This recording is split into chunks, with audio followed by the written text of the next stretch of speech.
Jon Snow had never hungered for power. He had never desired crowns or the weight of a throne. But in the aftermath of war, in the vacuum left behind by ravaged hopes and a city still smoldering from dragonfire, he found himself chosen by the lords and ladies of the realm. And so, with heavy heart but eyes full of resolve, the once bastard of Winterfell claimed the Iron Throne, not for glory or personal gain, but for the betterment of the Seven Kingdoms. He arrived in King's Landing as though to his own execution, an uneasy gait, shoulders taut with tension, his brow knitted as if braced for a torment he found far worse than any battlefield. The remnants of the city stood battered, half in ruins, towers crumbling, streets filled with the homeless and hungry. They looked up at his approach from sagging doorways and piles of rubble, suspicious and torn by conflicting feelings. Some recognized him as the man who had bent the knee to a dragon queen who then scorched the city. Others saw him as the hero who had slain the tyrant to save them from final annihilation. The truth, as always, lay somewhere in between. Yet in the great hall, amid melted swords and crumbling pillars, men and women who still held power in name or influence alone had agreed upon a single point: the realm needed a king who would not burn it to ash. A man who knew sacrifice, who would think not of his own legacy, but the lives of his people. They chose Jon Snow, Aegon Targaryen, by blood, though he scarcely answered to that name. And he had taken up the mantle less out of ambition and more from a somber sense of duty. On the day of his coronation, the great hall was filled with survivors and onlookers. The air tasted of old soot and decay, and dust motes danced in vague sunlight from broken windows. The lords of the north, men who once called him brother or king in the north, stood in silent acknowledgement of their rightful liege. Representatives from Dorne, the Reach, and the Vale watched with expressions running from resigned acceptance to faint hope. Tyrion Lannister, his guilt carved into the lines on his face, looked on without fanfare. He was no longer hand nor lord, but an advisor, serving in any capacity that might help rebuild the realm he'd once tried to save. Ser Davos Seaworth, loyal as the tide, stood near Jon's side, as did a handful of other knights and soldiers who had survived. And then there was Arya Stark, silent as a shadow. Her dark hair had grown past her shoulders, and there was a flinty determination in her gray eyes that made many men shrink from her gaze. Arya had returned to King's Landing not to occupy a seat of power, but to ensure her family's survival. She believed in Jon the way one believes in the North Star on a black winter's night. She believed he was the only soul left with enough honor to bear the weight of the Iron Throne without letting it corrupt him. And yet even she had been taken aback when Jon requested that she be his hand. "You want me to be what?" she had asked him, voice low in the half-destroyed council chamber, the roof so thoroughly scorched that every time the wind blew, ash rained in from above. "My hand," Jon said simply. He was dressed in the plain black cloak of the Night's Watch, out of habit more than ceremony. He had no illusions of fancy clothes or the trappings of a king. No one else. Tyrion is too conflicted. Sansa has Winterfell to govern and an alliance with the other northern houses. Bran has his own path, he sees more than we do, but you're the only one I trust without question. Arya had studied him, expression unreadable. "You know I'm no politician, Jon. That's precisely why I want you." Jon rubbed his eyes, a boyish habit from the years when he was a scared child in Winterfell, wanting only to belong. "You can speak truth to me when others won't dare. You can remind me who I am and what I stand for." Arya had hesitated, half lost in her memories of wandering the world with nothing but a sword and a list of names.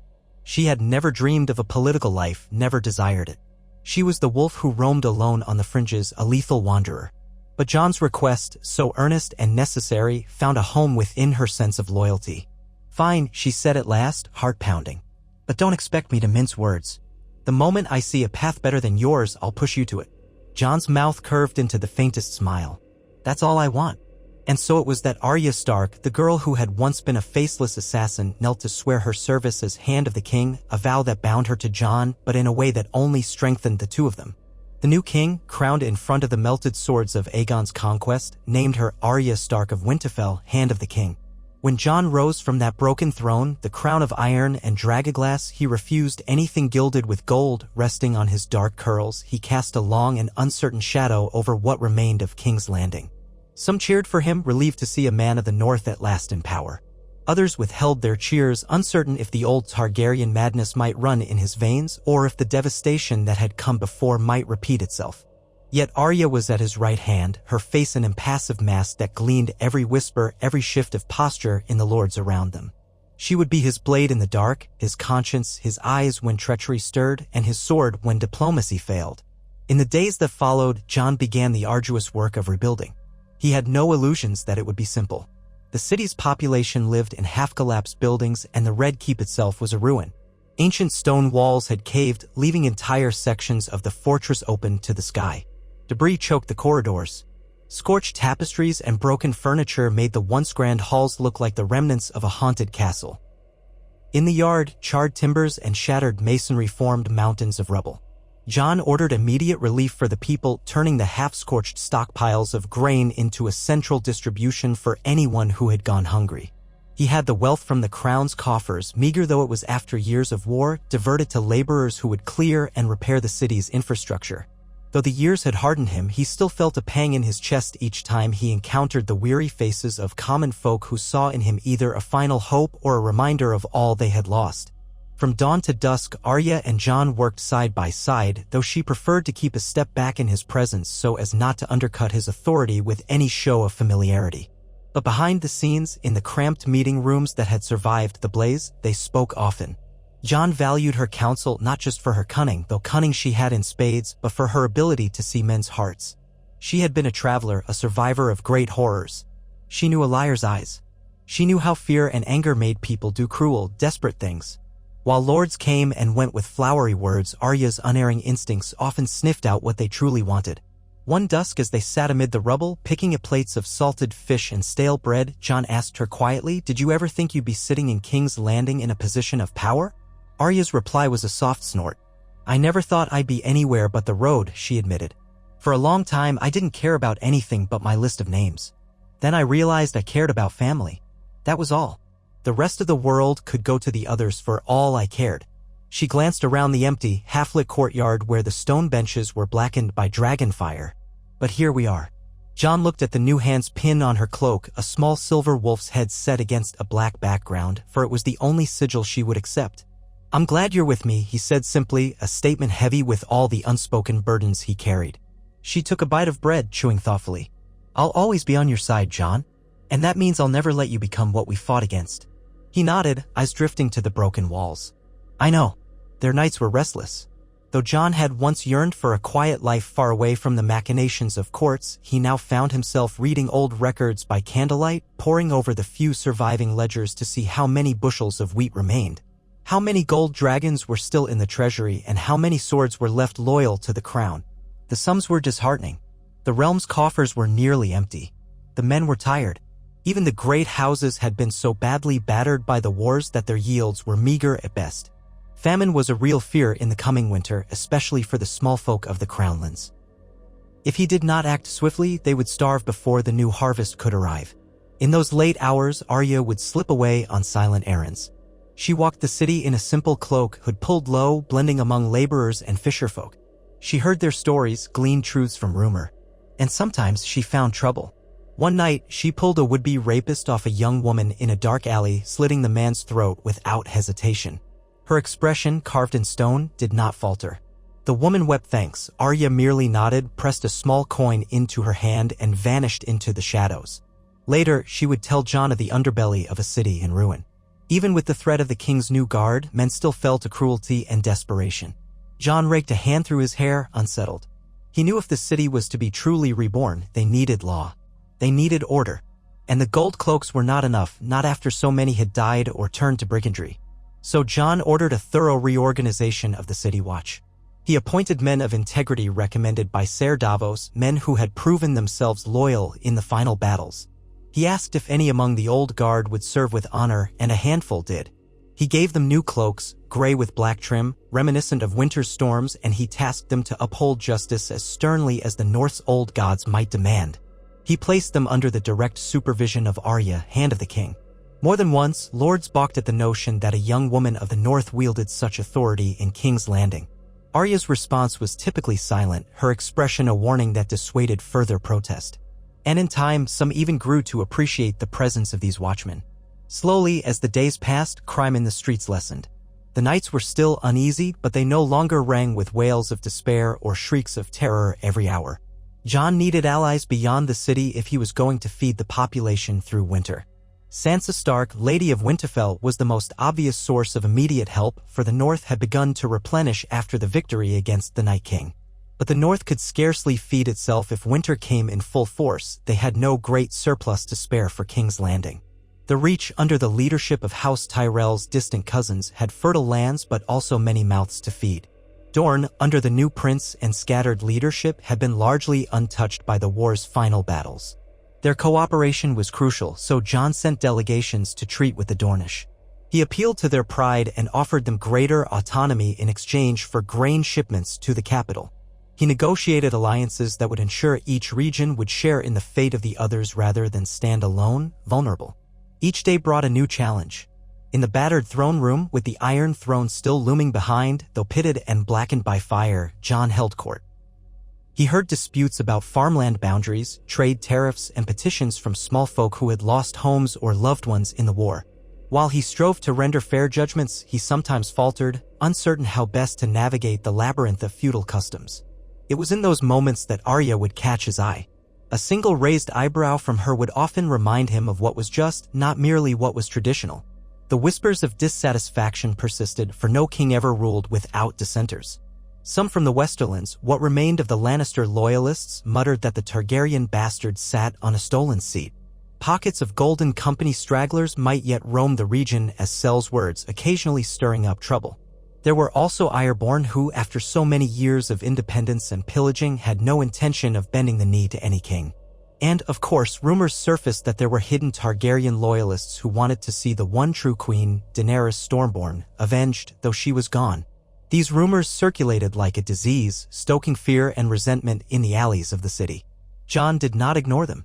He met them head-on, speaking openly at court. He had loved Daenerys, he had followed her, but he could not stand aside when she chose destruction. He took no joy in what had happened, and now all he wanted was to spare the people from further carnage. Still, men in the shadows often fail to be swayed by words.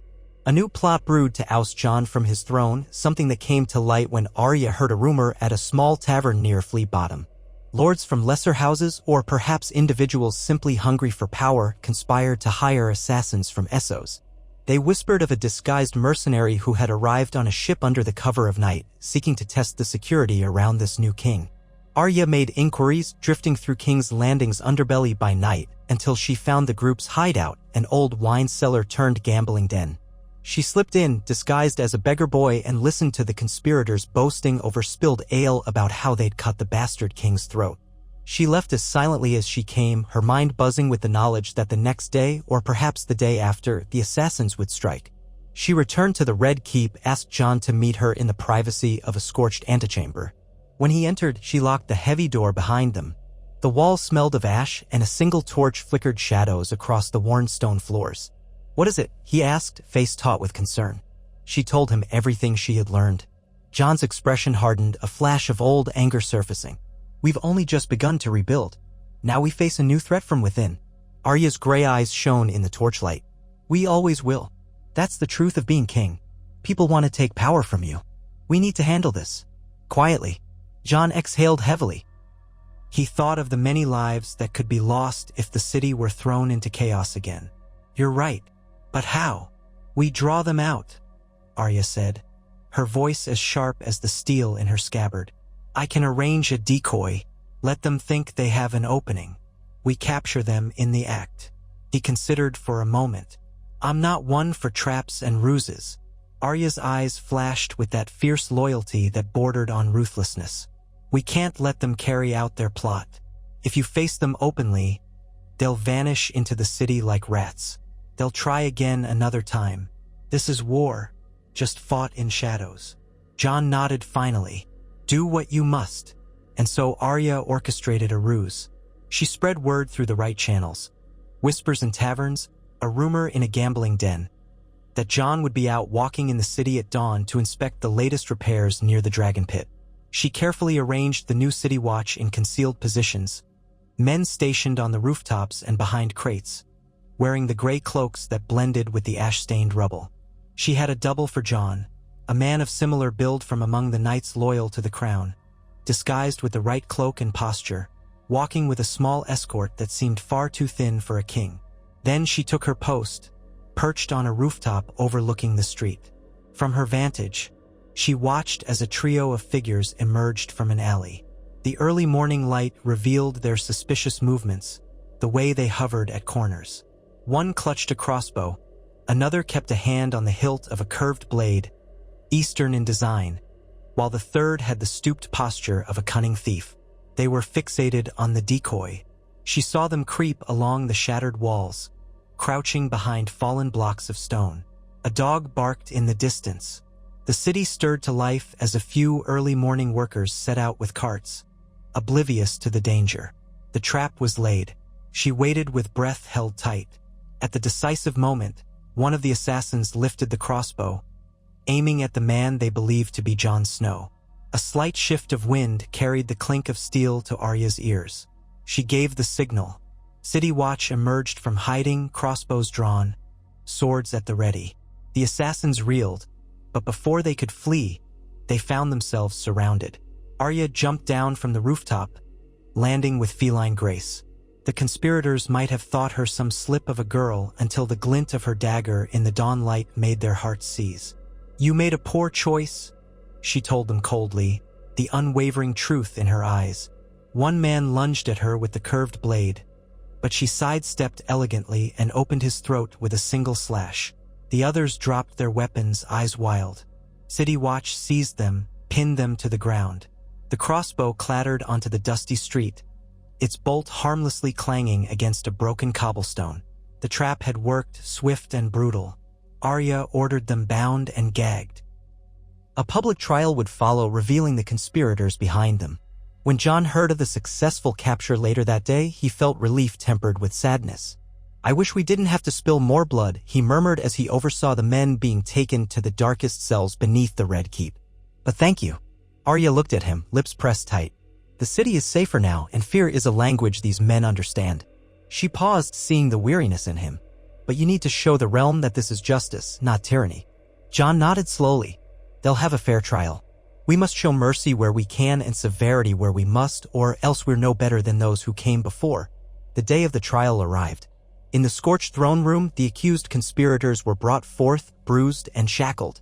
Jon took his place on the Iron Throne, the seat uncomfortable beneath him as if it resisted any occupant after so many centuries of conflict. Arya stood at his right hand, wearing dark leather and the pin of the hand. She gave no speech, she simply observed, a living embodiment of the king's resolution. The lords in attendance watched curiously. Some might have expected a swift beheading given the betrayal, but Jon allowed each prisoner to speak, to present any defense or explanation. It was a meager formality. They had been caught in the act after all, but it was a gesture of fairness. In the end, the conspirators confessed that a small group of minor lords had funded them, desperate to ensure that the Targaryen name would not rule the realm. They did not care that Jon was also half Stark or that he had proven more merciful than any Targaryen in memory. Their hatred had been stoked by the fear of dragons and the memory of the city in flames. For their confession, Jon spared the man who surrendered immediately and had not struck a blow. He was sentenced to labor in rebuilding the city under strict guard. The others who had raised arms and harmed the Watch were sentenced to death. The realm must know that violence within our walls will not be tolerated, Jon pronounced. When the sentence was carried out, it was quick, a single stroke of the executioner's sword. Jon stood by, his expression grim, carrying out what he deemed an unpleasant necessity. Arya was near him, watchful as ever. Slowly, the rumor of this event spread through King's Landing. Some said the new king was too lenient. Others said he was too ruthless.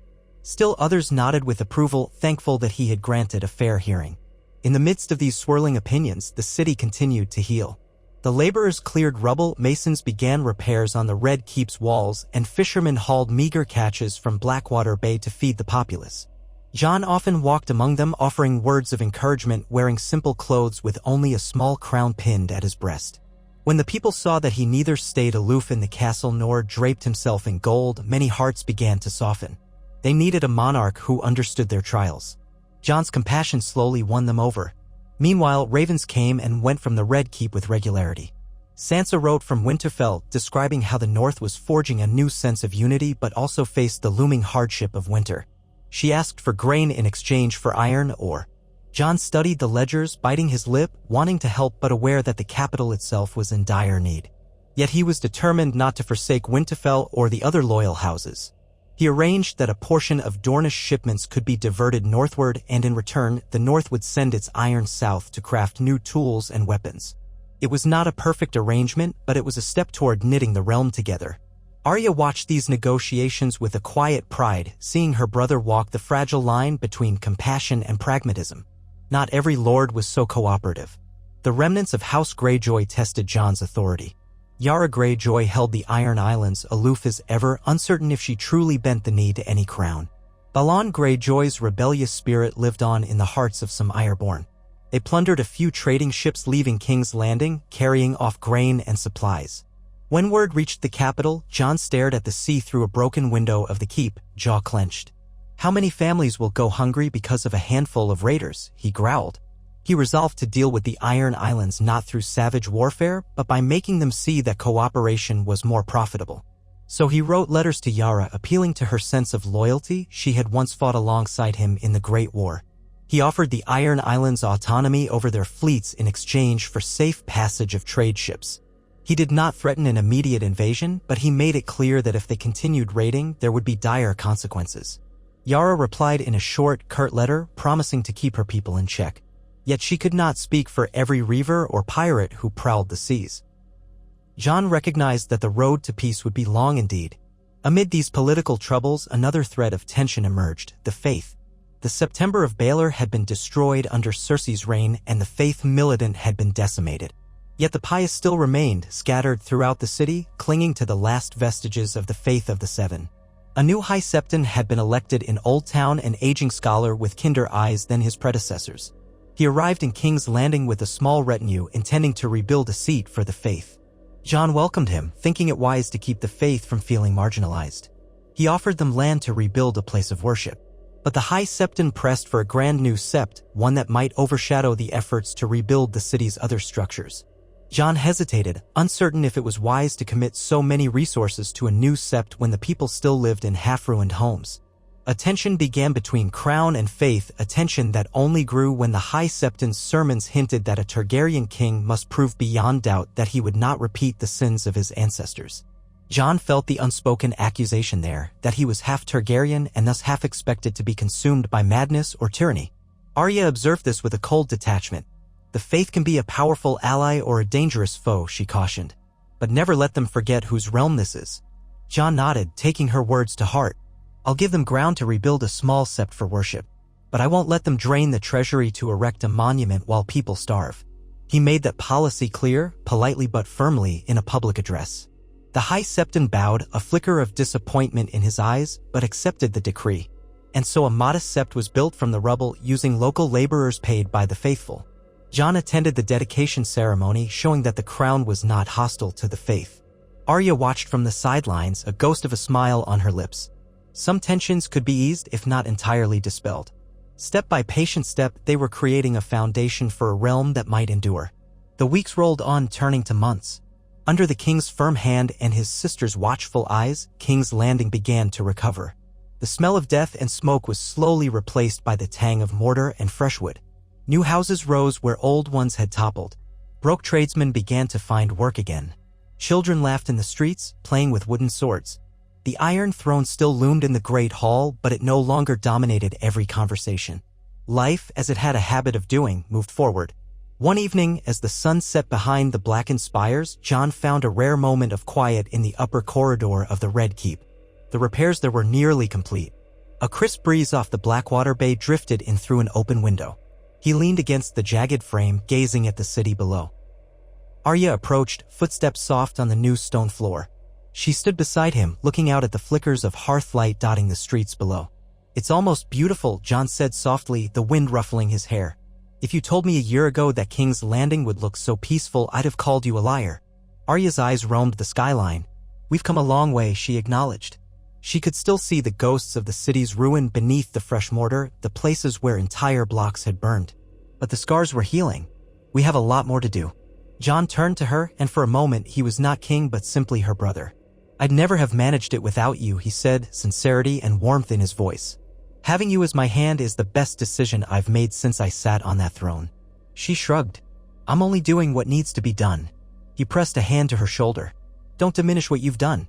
You saved my life. You saved the people in the city from outlaws, conspirators, and worse. And your counsel has been invaluable. A softness entered her eyes. Jon, we're family. I told you if I see you falter, I'll set you straight. That's all there is to it. They stood in companionable silence for a time, watching as dusk deepened into night. Eventually, footsteps approached Ser Davos, always carrying news like a faithful raven. He cleared his throat gently. Your Grace, my lady hand, he said in his rough voice. We have visitors. A delegation from Dorne arrived without notice. They're waiting in the courtyard. Jon frowned. At this hour? Did they say why? Davos shook his head. No, but they look weary. Might be important. Arya exchanged a glance with Jon. Let's see what they want. They descended the steps, torches lighting their way. In the courtyard, the Dornish party stood, a tall woman with sun-kissed skin, dressed in light silks and accompanied by a few guards. She introduced herself as Lady Nymella, an envoy of the ruling council that had risen in Dorne after the downfall of House Martell. She bowed slightly to Jon and offered a polite nod to Arya. Your Grace, Lady Nymella said smoothly, we come bearing urgent news from the southern deserts. Jon's posture tensed. Speak. Bandits, she began, voice steady. Refugees, outlaws from the war, have descended upon Dorne's southern borders. Some are remnants of Sellsword companies, others are commoners who lost everything. They've coalesced into raiding parties, disrupting trade routes. We need reinforcements if we're to keep the roads secure and continue sending supplies north. Arya's eyes narrowed. Have you tried dealing with them yourselves? Lady Nymella nodded. Yes, but we lost many men fighting in the wars.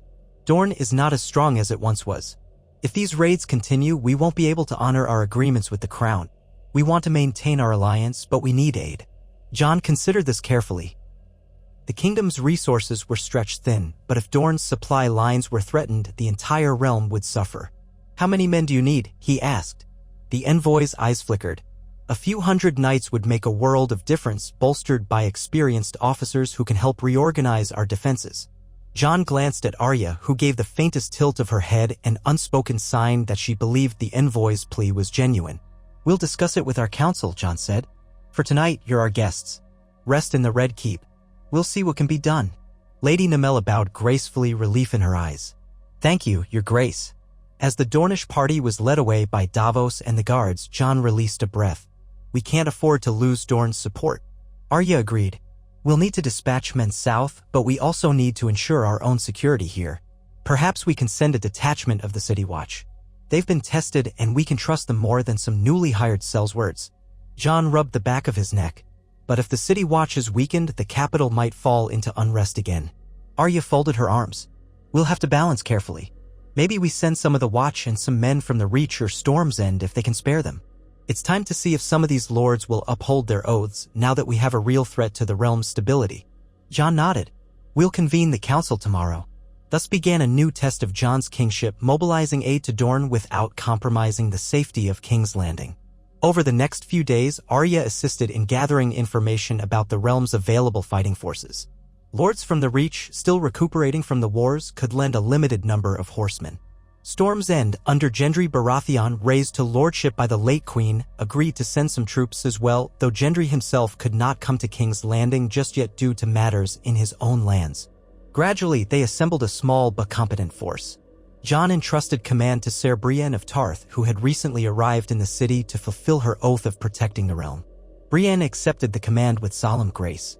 I will do my best to ensure peace, Your Grace, she said in that measured tone that exuded honor. With Brienne went an assortment of knights and watchmen, a contingent large enough to subdue raiders but small enough that it would not leave the capital defenseless. Before they departed, Jon addressed them in the courtyard. Remember why we fight, he said, voice carrying across the assembled ranks. We do not conquer. We do not wage war for glory. We protect the realm, every man, woman, and child who looks to us in hope. I know many of you have seen too much death already, but I ask for your courage once more. Go to Dorne, restore peace to the trade routes, and return home safely. The men saluted and Brienne bowed. Arya stood near Jon, arms folded, a quiet pride brimming within her. When the force rode out through the gates, the sunrise painted their armor in rosy hues. Watching them go, Jon felt the weight of his responsibility once more, that gnawing worry that the realm's fate rested on these precarious choices. He glanced at Arya, who met his gaze calmly. You're doing well, she said. Father would have been proud. Jon swallowed the lump in his throat. Thank you. Life in the capital continued. Rebuilding efforts gained momentum. More blocks of the city were restored to habitability and markets started bustling again. Traders from Essos, hearing that King's Landing was no longer a war zone, dared to come and sell spices, silks, and other exotic goods.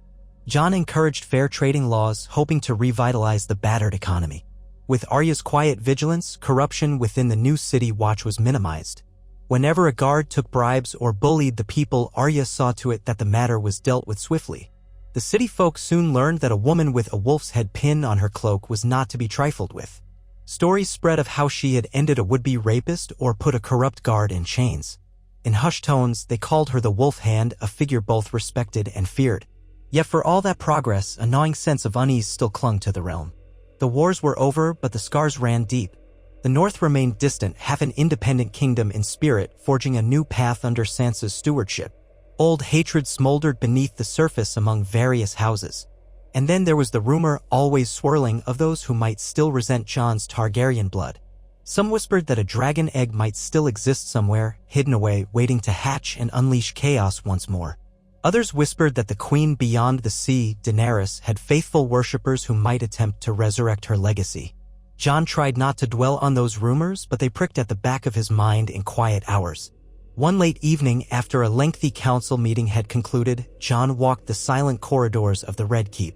Repairs had restored this particular wing, so the floor was smooth underfoot and the walls were hung with fresh tapestries bearing the combined wolf and dragon sigil that people had begun to adopt for his reign. He paused by an old window, feeling the breeze against his face, remembering that he had once dreaded coming to King's Landing as a boy, uncertain of his place in the world. Arya's soft step approached from behind. "You look troubled," she remarked. He turned, letting out a slow breath. "I'm just thinking about what comes next."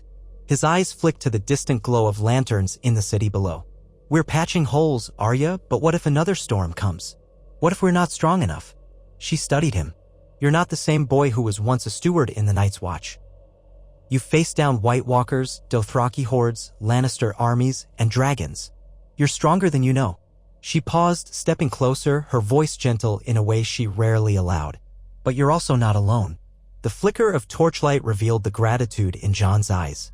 "I know. Thank you." He paused, turning his gaze toward the night sky. "Do you think Sansa would want to come south to see what's been done?" Arya shrugged. "Hard to say. She loves the North and she was never fond of King's Landing. But maybe she would, if only to confirm that you're actually doing your job." Jon managed a small laugh. "I'll invite her. Maybe she'll want to ensure I haven't burned the city down." Arya smirked. "I think she trusts you more than that, Jon." Then her expression turned thoughtful. "But you should go to Winterfell, too. One day when things are stable here." He leaned against the window's stone ledge. "I will. I miss home." A soft sigh left him. "But I worry the moment I leave, something will crumble." Arya touched his arm briefly. "There will always be something. The realm's never truly at peace. But if you don't allow yourself any rest, you'll break." He gave her a searching look. "And you? Do you plan to stay in the Hand's seat forever? You've never been one for a settled life." She tilted her head, considering. "I never thought I would be in this position, but for now it feels right. Maybe one day I'll wander again. But I won't leave you without a friend you can trust." Her voice was resolute, reflecting the strength of their bond. Jon gave a quiet nod, a small smile crossing his face. It was moments like these that reminded him of their time as children in Winterfell, racing around the courtyard, dreaming of far simpler things. Now the weight of the crown bore down on him, but he had Arya's unwavering support. They fell silent, gazing into the night. Below, the city glimmered with torchlight and hearth fires, a testament to the resilience of humanity. Even after the horrors of war, people found ways to keep living, to keep hoping. Jon saw a reflection of that hope in his own reign, fragile, flickering, but stubbornly alive. Time slipped by. The small council grew more adept at handling daily governance, and new advisors stepped forward. One was a young maester from the Citadel who brought knowledge of crop rotation and healing practices that might help the war-ravaged population. Another was a merchant from Essos with ideas on how to reinvigorate trade routes. Jon and Arya listened to them, gleaned what was useful, and dismissed what was self-serving. Each day demanded decisions: how to allocate limited funds, how to deal with a petty feud between minor lords, how to set tax rates that would not bankrupt the poor nor starve the crown's coffers.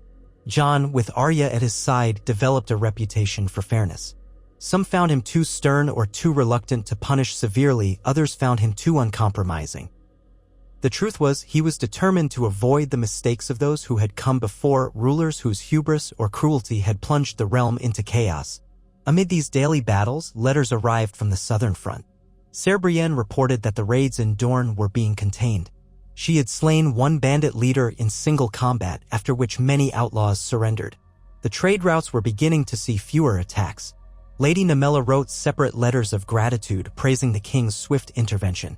Though trouble still simmered in pockets, it seemed the realm might avoid another open conflict for now. Even so, there were always new storms on the horizon. Word reached the capital of escalating tensions in the Iron Islands, with certain reavers ignoring Yara's commands. Jon summoned Yara to King's Landing for a discussion, hoping to forestall another crisis. She came wearing black and gray leathers and the sigil of the Kraken pinned at her chest. She met Jon and Arya in the council chamber where the faint echo of the old throne's presence lingered. "We have too many islands, too many captains who want to raid," Yara said bluntly, arms folded. "They don't care about the crown or about what's changed in King's Landing. They care about plunder." Jon leaned forward. "And you can't control them?" Yara's jaw tightened. "I'm trying. But you have to understand that the Ironborn don't all see me as their rightful ruler. They only bend when they think there's more profit in following me than going rogue." Arya watched Yara with sharp eyes. "Then make it profitable for them to follow you." Yara huffed a humorless laugh. "Not so simple. The old ways die hard. But perhaps if you offer them legitimate opportunities, trade, partnership with the capital, they might be less tempted by piracy." Jon considered. "We can discuss granting them certain privileges in the port of King's Landing, reducing tariffs on iron goods if they keep to lawful trade. But if they break the law, they face severe penalties. No exceptions." Yara's dark eyes gleamed with a hint of respect. "It might work if we can sell it to them as a new way to profit. But I'll need something else, proof that the crown acknowledges the Ironborn's autonomy. We don't kneel easily." Arya's jaw twitched. "We learned that well." Jon raised a hand, a gentle caution. "We'll draft terms. You'll keep your men from raiding. In return, the crown will reduce tariffs, give the Iron Islands certain liberties to govern themselves. But it stops short of full independence." Yara nodded slowly. "I can work with that if it keeps the peace." Thus began another series of negotiations, with Arya scrutinizing every detail to ensure the deal wasn't one-sided. Each new alliance was like a precarious tower of stones, balanced with the hope that no sudden gust would send them tumbling. And yet, inch by inch, the tower stood. As the months turned into the better part of a year, the city continued to transform. New houses lined the once-ruined streets. The Red Keep itself, though still bearing scars, no longer felt like a broken skeleton. Fresh tapestries hung in the halls, the council chamber had polished floors, and the throne room, still overshadowed by the twisted iron throne, began to host more civil audiences. Jon's hair had grown a bit longer, and he bore the weight of the crown more naturally, though it was never a comfortable fit. Arya's presence was as constant as the hum of distant waves against the city walls. She had taken to wearing a cloak of dark gray, the Stark sigil on one shoulder, the hand's wolf head pin on the other, a blend of her identity and her duty. Outside the city gates, farmland that had once been scorched was slowly returning to life. Farmers toiled from dawn to dusk, planting seeds in blackened soil, hoping for a harvest to feed the hungry. The crown supported them with whatever resources it could muster: tools, seeds from the Reach, small coin grants. The overall effect was that of a realm slowly knitting itself back together. But old wounds run deep. Rumors circulated that a group of fervent Targaryen loyalists, men and women who believed Daenerys' vision had been righteous, had formed a secret sect in the city. They met in hidden cellars, lit candles for their fallen queen, and prayed for fire and blood to cleanse the land once more. Arya infiltrated one such meeting. She watched from a corner, hooded, as a ragged priestess declared that Jon Snow was the false Targaryen, a traitor who had slain the last true queen. The crowd murmured agreement, anger burning in their eyes. Arya slipped away before they could detect her, an uneasy feeling settling in her stomach. She reported to Jon that while their numbers were small, their hatred was potent. Jon listened, his face blank. "I suppose we can't quell every grievance," he said quietly. "But we should keep watch. Their anger could turn to violence." Arya nodded. "I'll make sure the City Watch remains vigilant. But if we try to stamp out their beliefs by force, we'll only strengthen their resolve. Best we just keep an eye on them." And so they did. The sect remained a whisper in the alleys, a reminder that unity was never absolute. Still, the city carried on, forging new routines, new hopes. The Red Keep's great gates, once battered down by dragonfire, were repaired, and the king occasionally opened them to the small folk for feasts on holy days. He attended, eating among them, listening to their concerns. Arya saw the effect this had. A slow melting of fear, replaced by the cautious acceptance that maybe, just maybe, this king would not betray them. One day, a raven arrived from Winterfell with surprising news. Sansa Stark had delivered a baby, a healthy girl named Catelyn, after their mother. The news filled Jon with a rare burst of joy. He summoned Arya to share in it, and though Arya barely smiled, her eyes shone with emotion. "Sansa, a mother?" she murmured, almost disbelieving. "Our sister is forging a new legacy of her own." Jon felt a pang of homesickness. He yearned to ride north, to congratulate Sansa in person, to see Winterfell's walls and the Godswood and the familiar halls where he had once roamed as a boy. But the demands of the crown kept him tethered to King's Landing. "Send her my congratulations," he said to the maester, voice thick with emotion. "Tell her I'll come as soon as I can." And so his life as king continued, full of joys and sorrows, duties and burdens. Across the realm, subtle changes marked the progress of his reign. The lords of the Trident, once fractious, began to cooperate in securing the roads that linked the north and the capital. The Vale, under Lord Robin Arryn's slow maturity, kept to itself but offered occasional support in the form of coin or grain. The Riverlands, still recovering from decades of war, welcomed the new stability. Slowly, it began to feel as though Westeros might find some semblance of peace under Jon Snow's rule. Yet peace is never guaranteed.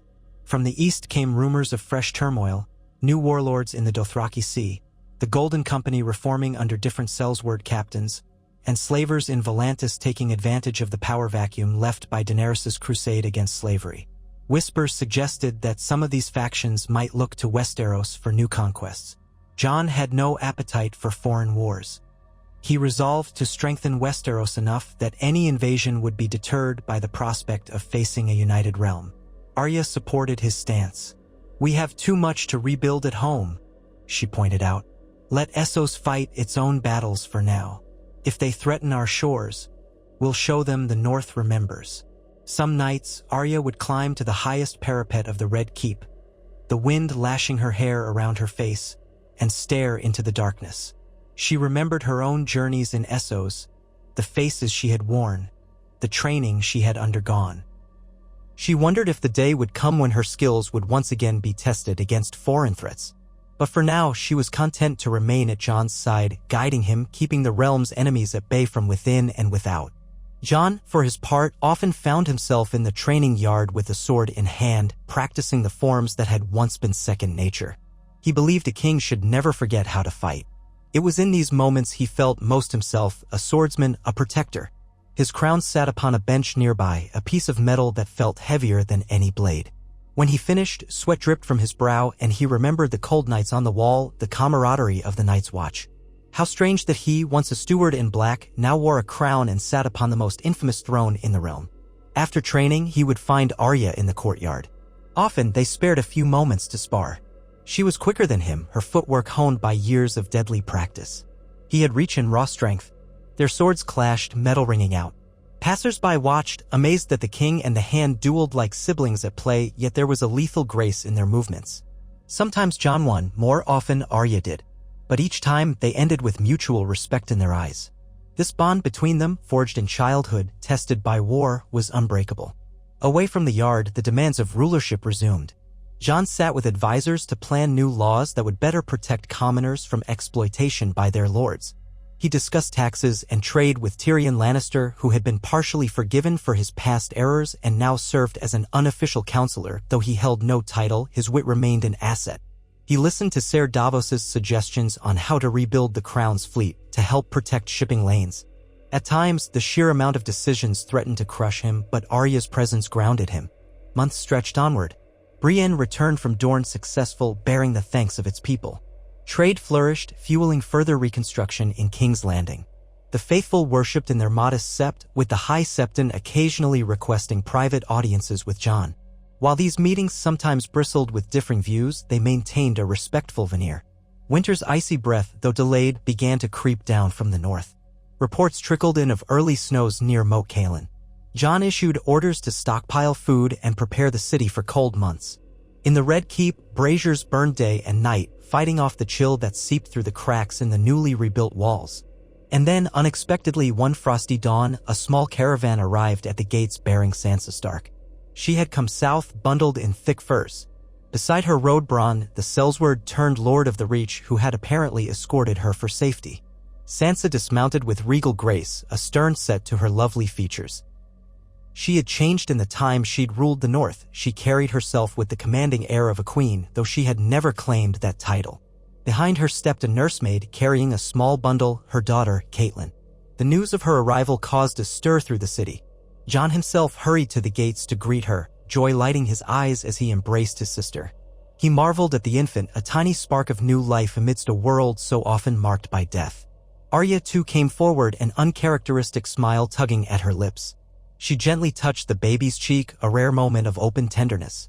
"Hello, little one," she whispered, her voice surprisingly soft. Sansa studied Arya with an appraising look. "The wolf hand," she teased gently. "I've heard stories about you here. I'm proud of you, sister." Arya shrugged, hiding her emotions behind a stoic mask, but her eyes glimmered. "I just do what needs to be done." Jon guided Sansa and her entourage into the Red Keep, where they were given warm rooms and a freshly prepared meal. He apologized for the charred remnants still visible in certain hallways, explaining that reconstruction was ongoing. Sansa merely nodded, absorbing the evidence of war. "You've done well, Jon," she said softly, looking out a high window at the city's slowly mended skyline. "Better than I feared you might." Jon managed a weary smile. "I had help." They spent the next days in rare family closeness. Sansa recounted tales of the North, of how the smaller houses had rallied to restore order, how the great keep of Winterfell bustled with activity. She told them of the baby's birth, how she had thought of their mother when she saw those bright, curious eyes. Meanwhile, Jon introduced her to the realities of life in King's Landing, the shifting alliances, the cautious hope. Sansa offered diplomatic advice, forging new connections with southern lords who had once disregarded the Starks. She had a keen understanding of politics, something Arya lacked interest in and Jon sometimes struggled with. Together, the three siblings formed a formidable triad: the just king, the pragmatic lady of Winterfell, and the lethal hand who kept danger at bay. The realm, at last, began to settle into a new normal. In the streets, people spoke less of war and more of harvests, feasts, and the changing seasons. In the halls of the Red Keep, laughter was occasionally heard, some just shared between guards, or a traveling performer invited to lighten the mood. Jon still carried the weight of duty, but with Arya and Sansa at his side, he found the burden more bearable. Then one evening, as cold winds rattled the high windows, the three Starks sat around a fireplace in a refurbished solar. A decanter of wine rested on a low table, and Sansa nursed her daughter in a cradle of soft furs. Arya leaned against the mantel, arms folded, eyes on the dancing flames. Jon sipped from a cup of ale, deep in thought. At length, he spoke. "I've been thinking about the future. Beyond just next winter, beyond the next threat. What kind of realm we want to leave for those who come after us." Sansa looked up, her eyes reflecting the firelight. "One without fear, if possible," she said quietly. "A realm where small folk aren't trampled by lords' feuds." Arya nodded. "A realm that doesn't forget what we all went through to get here." Jon set his cup down. "I've been drafting a new law, something that would curtail the power of the lords to wage private wars. If we can reduce the number of feuds that escalate into full-blown conflicts, maybe we can spare countless lives." Sansa raised an eyebrow. "Some lords will resent losing that traditional right." Jon's lips pressed into a thin line. "I know, but I'd rather have them resent me than bury more dead." Arya smirked. "We'll make them understand. One way or another." A hush fell, broken only by the soft cooing of Sansa's daughter. In that moment, it struck Jon how far they had come, from scattered survivors of House Stark to the pillars holding up a realm in need. He felt a deep surge of gratitude and determination. He would do what was necessary, whatever it cost him, to keep Westeros from descending back into bloodshed. So the days passed, and the king continued to rule, forging alliances, quelling rebellions, planting seeds of hope in war-torn fields. At his side stood his hand, the quiet storm who saw what others did not and acted where others feared to tread. They faced conspiracies, challenges, and the lingering shadows of the past, but they did so together, bound by blood and loyalty. And through it all, the people began to whisper of a new age, an age not defined by the madness of dragons or the cruelty of Lannisters, but by the quiet resolve of a king who had never wanted power and a hand who had never sought titles. No one could say what the morrow might bring, whether some new threat would arise from the ashes or from across the sea. Yet for now, under the watchful eyes of Jon Snow and Arya Stark, the Iron Throne stood less as an icon of fear and more as a symbol of possibility. And for the first time in a long time, the realm dared to hope that the winter of its suffering might finally yield to a gentler spring. Sansa's presence cast an aura of renewed northern identity in the Red Keep, a quiet but constant reminder that while Jon reigned from the south, House Stark had not forgotten its roots. She was a graceful figure walking the corridors, her furs brushing against fresh tapestries, the soft gurgle of her infant daughter at her breast drawing even the steeliest nights to smiles. Despite the warmth of her welcome, Sansa's focus was as sharp as a blade. She observed the capital with keen eyes, politely questioning servants and small folk alike about the state of affairs, the mood of the city, and the ramifications of Jon's recent policies. Arya watched her sister from a distance, recognizing the same circumspection she herself applied in the shadows, but Sansa's approach was different, softer in tone, revealing truths through earnest empathy rather than fear. They were two sides of the Stark coin, one forging alliances in daylight, the other ensuring survival in the dark. Jon, caught in the endless grind of kingship, took solace in his sister's presence. By day, he presided over the throne room or met with his council, shaping new reforms that might redraw the politics of Westeros for generations to come. By night, he stole moments to visit Sansa and baby Catelyn, tucking away his crown to sit by the fire, remembering what it felt like to be a brother rather than a king. Sometimes Arya joined them, rarely speaking much, content to observe the interplay of family. These evening gatherings were a balm for Jon's heart. He could let himself believe, however briefly, that beneath all the pageantry and terror of the Iron Throne, they were still just Starks of Winterfell, huddled near the hearth, forging bonds against the chill of winter. The rumble of responsibility never truly faded, though. Even as the siblings shared rare moments of warmth, the realm demanded its toll. A quiet tension had begun brewing with the Riverlands, where displaced peasants from the war demanded more land and resources than their lords were willing or able to provide. Petitions arrived daily detailing how entire villages, once burned to the ground, remained unfit for habitation. Some sought refuge near the Trident, hoping the fertile lands might sustain them. Others had drifted closer to King's Landing, seeking the newly rebuilt neighborhoods and job opportunities within the capital. The resulting influx of desperate souls put renewed strain on the city's food stocks, as well as on the patience of the local residents who saw their own chance at recovery threatened by outsiders. Lord Edmure Tully, trying to rebuild Riverrun's economy, wrote repeatedly to Jon, pleading for help in managing the sudden surge of refugees.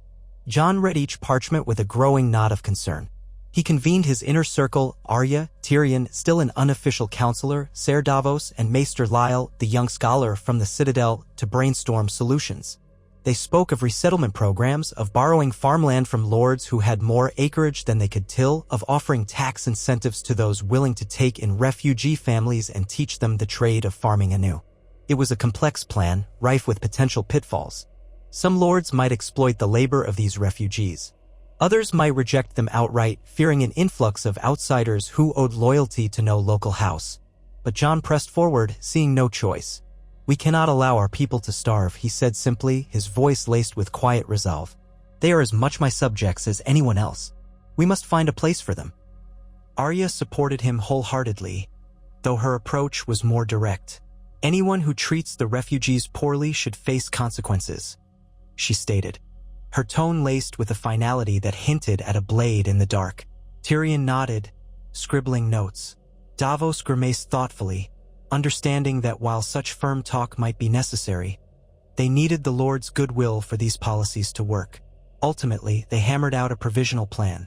The Crown would sponsor the transport of willing families to certain underpopulated regions. The Crownlands, the Stormlands, and even parts of the Reach that had seen major depopulation after years of conflict. Tax breaks would reward lords who cooperated, and the king's men would be posted to ensure fair treatment of the resettled. It was an enormous undertaking, one fraught with logistical nightmares, but at least it was a starting point. When Jon explained this plan to Sansa over an evening meal, she listened intently, the baby nestled against her shoulder. She commended him on his compassion, though she warned him not to underestimate the resentment that might arise. People guard their lands as fiercely as a wolf guards its den. They won't always welcome strangers, no matter how desperate those strangers are. You might need to send more than a few knights, perhaps actual delegations from the crown, to soothe local tensions. Letters may not suffice. Jon ran a hand through his hair, nodding. I know, but our forces are spread thin already. Some in Dorne, some patrolling the coastline to deter raiders. We can't conjure a legion out of thin air. Sansa pursed her lips. Then you might consider using your own presence more strategically. A visit from the king can do wonders to pacify restless lords. She reached out to tuck a wool blanket around her dozing child. You can't remain in King's Landing forever, Jon. Even with Arya here, you're only half as effective if the realm doesn't see you. Arya, sitting by the fire, flicked a glance at Jon. Sansa's right, she said. But if you do go touring the realm, I'll come with you. She left the words hanging, unsaid but understood. She would never leave him vulnerable to plots while traveling. Jon mulled it over, aware that his absence from the capital could create a power vacuum, yet also recognizing that a personal royal progress might soothe frayed nerves. Let's see how the resettlement begins, he decided at last. If it meets too much resistance, we'll ride out to intervene. He paused, a faint smile on his face. Though I don't relish leaving you here alone, Sansa. She shook her head with an indulgent smile. I'll not overstay. Once I've spoken with a few lords who came south and assessed King's Landing for myself, I'll return to Winterfell. After all, my own lands can't govern themselves. The siblings shared a moment of agreement, lulled by the crackle of the fire. Outside, the wind rattled shuttered windows, a reminder that winter was no myth. The realm might be enjoying a reprieve from immediate catastrophe, but the cycle of seasons held its own threat. In the weeks that followed, the plan was set into motion. Notices were posted in King's Landing, inviting destitute families from the Riverlands or beyond to apply for resettlement. Jon funneled some funds from the royal treasury to pay for wagons, horses, and rations. Arya oversaw the city watch as they organized transport, ensuring that no opportunistic thieves or corrupt guards used the program for their own gain. Despite her vigilance, rumors emerged of a handful of black market traffickers attempting to exploit refugees. Arya tracked them with methodical precision, leading nighttime raids on cramped backroom hovels where frightened families were being coerced or swindled. More than once, she left a trail of bodies as a warning. Word spread that the king's hand did not tolerate profiteers preying on the desperate. Fewer such incidents occurred afterward. Amid these efforts, letters arrived from Brienne of Tarth, who remained in Dorne. She wrote that the southern roads were finally securing under coordinated patrols of Dornish spearmen and northern knights. The desert lords had their own brand of honor, and while they still eyed the new king with wariness, they recognized the stability Jon offered. Trade continued to trickle north, filling King's Landing's stores with the orange-laden bounty of Dornish orchards. With that region marginally at peace, Jon could turn his attention more fully to the internal tensions in the Crownlands and the Riverlands. One crisp morning, as the chill wind bled into the city, a different kind of visitor arrived at the Red Keep's gates, a small band from the Vale. At their head rode Lord Robin Arryn, once a sickly boy, now a young man who had outgrown some of his fragility. He wasn't robust, but he no longer clung to maids for his every need. His retinue included older knights who had served House Arryn since the time of Lisa Tully. They requested an audience, and Jon, curious about their intentions, summoned them to the throne room at midday. Arya stood to Jon's right as the Vale party entered. The once blackened hall had been partly restored, though scars of dragonfire still marred pillars and walls. An uneasy hush followed in the visitors' wake as they gazed at the iron throne, tarnished blades fused into a shape that loomed over all. Robin Arryn stepped forward, offering an awkward bow. "Your Grace," he said in a trembling voice that betrayed a lingering nervousness, "I come bearing the regards of the Vale and a request." Jon gestured for him to speak, and Robin did his best to maintain composure. "The Lords Declarant of the Vale are concerned about the refugees who have been traveling east, near the foothills of the Mountains of the Moon. We have had small camps springing up. Some of these people turn to banditry to survive the harsh conditions. My knights apprehend them, but we don't want to be cruel. We want a solution. Something more structured than jailing them or turning them away. Jon leaned forward on the throne, his posture thoughtful. We're enacting a resettlement plan for refugees across various regions. Are you saying the Vale might be willing to participate? Robin nodded. Yes, though we have limited arable land along the coast. The mountains are not forgiving. But if your plan includes roads and trade for them, perhaps we could open new homesteads in the lower valleys. He hesitated, glancing at his knights for reassurance. We'd need help from the crown to ensure they don't starve or freeze. The Vale has enough trouble getting through winter as is. Jon turned toward Arya, who understood his silent inquiry. She spoke up, voice calm. We can arrange supply routes from the Riverlands if the lords there cooperate. It's only a few days' travel to the Vale's borders. We might also see if Storm's End can spare any shipments. She paused, regarding Robin Arryn steadily. But your men must commit to ensuring the refugees are protected, not cast out.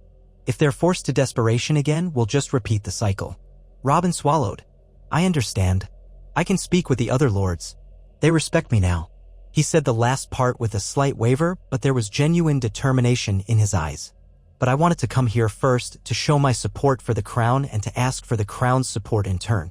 Jon could not help a small smile. I'm glad to see the Vale stepping forward. We'll work with you. He beckoned Ser Davos and Maester Lyle closer, instructing them to coordinate details with the Vale's knights. As the audience ended, Robin bowed again, relief clear on his face. Arya watched him go with a pensive expression, remembering how vulnerable he'd once been. In her mind, she could still see the pale, frightened boy in the Eyrie throwing tantrums for the breast milk he should have long outgrown.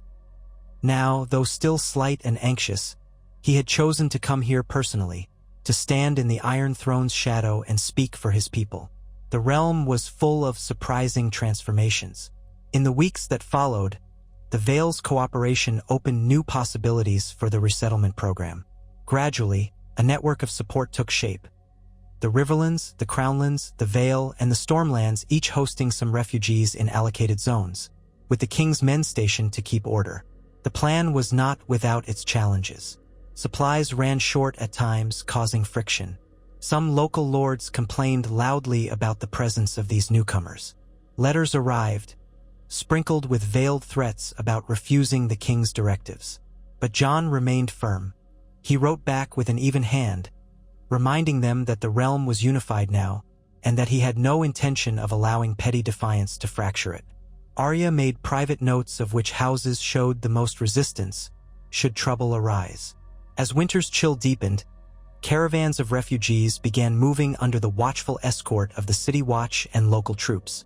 The roads were muddy and cold, but at least they were safer than they had been in years.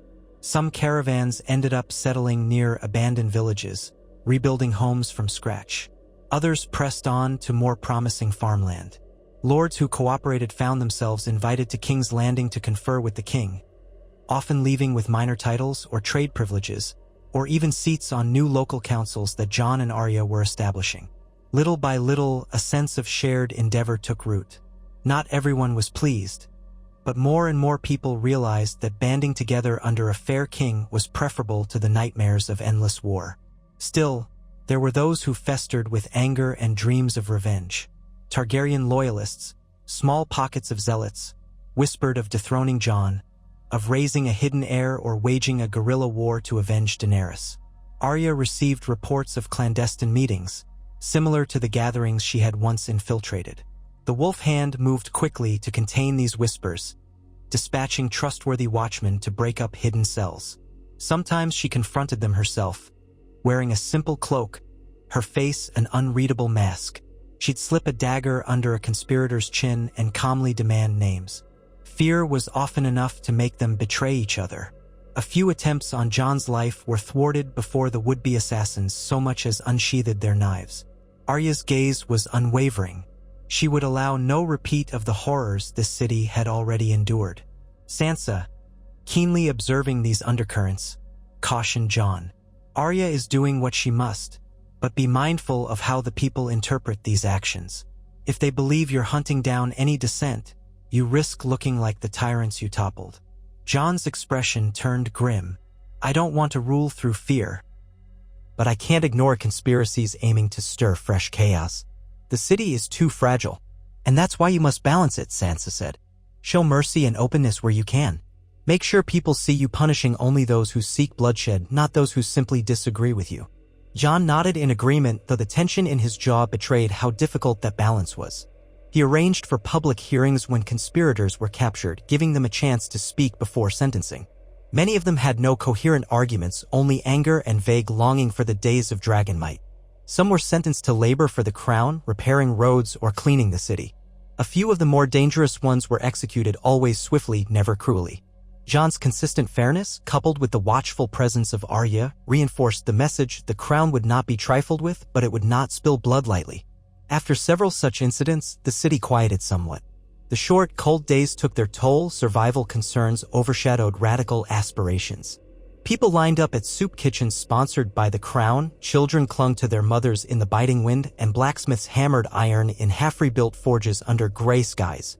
The ordinary daily struggle dwarfed the whisperings of revolt. Arya, however, did not let her guard down. She knew that quiet did not always mean peace. It could mean conspirators were waiting for a softer moment to strike. Meanwhile, Sansa prepared to return north. She had met with every relevant lord, gauged the city's mood, and brokered a few trade agreements to bring more grain south from the north if needed. Baby Catelyn had grown sturdier, her eyes bright as she observed the bustling halls of the Red Keep. On the eve of Sansa's departure, Jon arranged a small family supper in a lesser dining hall, not a grand feast, but a cozy affair with a warm hearth and good wine. They talked late into the evening, remembering old times, remembering those they had lost. Sansa asked Arya if she missed traveling. Arya admitted quietly that sometimes the urge to roam caught her by surprise, the wind calling her name. "But I can't leave Jon," she finished simply, letting her eyes linger on their brother. The next morning, the gates of the Red Keep opened to allow Sansa's party out. Jon embraced her, murmuring, "Thank you. For coming, for helping. For just being here." She hugged him back, careful not to jostle the baby nestled in her arms. "Keep the realm safe, Jon. And visit me in Winterfell when you can. I want you to see Catelyn when she starts walking." Arya's goodbye was briefer, but sincere. She merely clasped Sansa's hand and said, "Safe travels. The roads are not as bad as they were, but be wary." "I always am," Sansa replied, giving Arya a warm, lingering look that spoke volumes of sisterly pride and affection. Then she mounted her horse, the baby in a secure sling, and her party trotted out of King's Landing. With Sansa gone, the daily rhythm resumed, though the Red Keep felt a touch emptier. Jon threw himself into the business of governing while Arya maintained her hawk-like vigil over the city. The resettlement plan advanced steadily, aided by minimal but crucial shipments of grain from Dorne and the Reach, ensuring that new homesteads did not starve as they planted winter wheat. Each success, however small, chipped away at the mountain of adversity the realm faced. Jon's name began to carry a note of cautious respect among the small folk. They realized he wasn't merely another conqueror who would vanish or destroy them. He was truly trying to mend what had been broken. Even so, winter's deepening brought fresh complications. The snow that occasionally dusted King's Landing was a rarity in past years, but now it came more frequently, slush gathering in the streets, turning them slick. Fires became more common as folk struggled to keep warm with flimsy hearths in old wooden tenements. Jon ordered the city watch to assist in containing blazes using the new wells and water pumps the capital had installed. It was a continuing battle, but the city adapted, learning to survive the cold in ways it seldom had before. Then, one evening, a raven arrived from the far north, Castle Black. The letter bore the seal of the Night's Watch, now a diminished order but still a necessary one. Its contents made Jon's heart sink. It spoke of tensions at the Wall, where wildlings who had settled on the gift clashed with a new influx of outlaws fleeing justice from the south. The Watch lacked the manpower to keep peace, especially with winter's onset. Some wildlings still harbored deep distrust for the Crows. Outlaws saw the frontier as a chance to seize territory. Skirmishes broke out. The letter pleaded for royal assistance to prevent bloodshed and the potential destabilization of the region. Jon passed the letter to Arya in a silent, tense moment. She read it quickly, then looked up. "You can't ignore it," she said. "Those are your people too, in a way." Jon nodded. "And I vow to protect them. All of them." He sighed, setting the scroll aside. "But how do we split our forces again? We're stretched so thin. And going to the Wall in the heart of winter is no small thing." Arya's expression was resolute. "We go ourselves. Take a modest force, but a capable one. Sort it out in person. If we send lesser lords or untested men, the wildlings might not trust them. The Watch might not trust them. Your presence might be the only thing that keeps them from each other's throats." Jon studied her, part of him uneasy at the thought of leaving King's Landing again, especially in winter. But she was right. His old ties to the wildlings and the Night's Watch gave him a unique authority that few others possessed. So soon after Sansa left, he mused, I'll be passing her on the road, probably. Let her be, Arya said gently. She can handle the north. And who knows? Maybe we'll have to coordinate with her to muster more resources if this threatens to spill over. Jon rose from his chair, pacing. The capital will be vulnerable if we both leave. We'd have to appoint someone to oversee daily matters. He paused, running fingers through his dark curls. Tyrion? Davos? Both. Arya considered. Davos is the steadier hand. Tyrion's cunning is useful, but he's not always trusted by the lords. Let Davos handle the day-to-day with Tyrion assisting.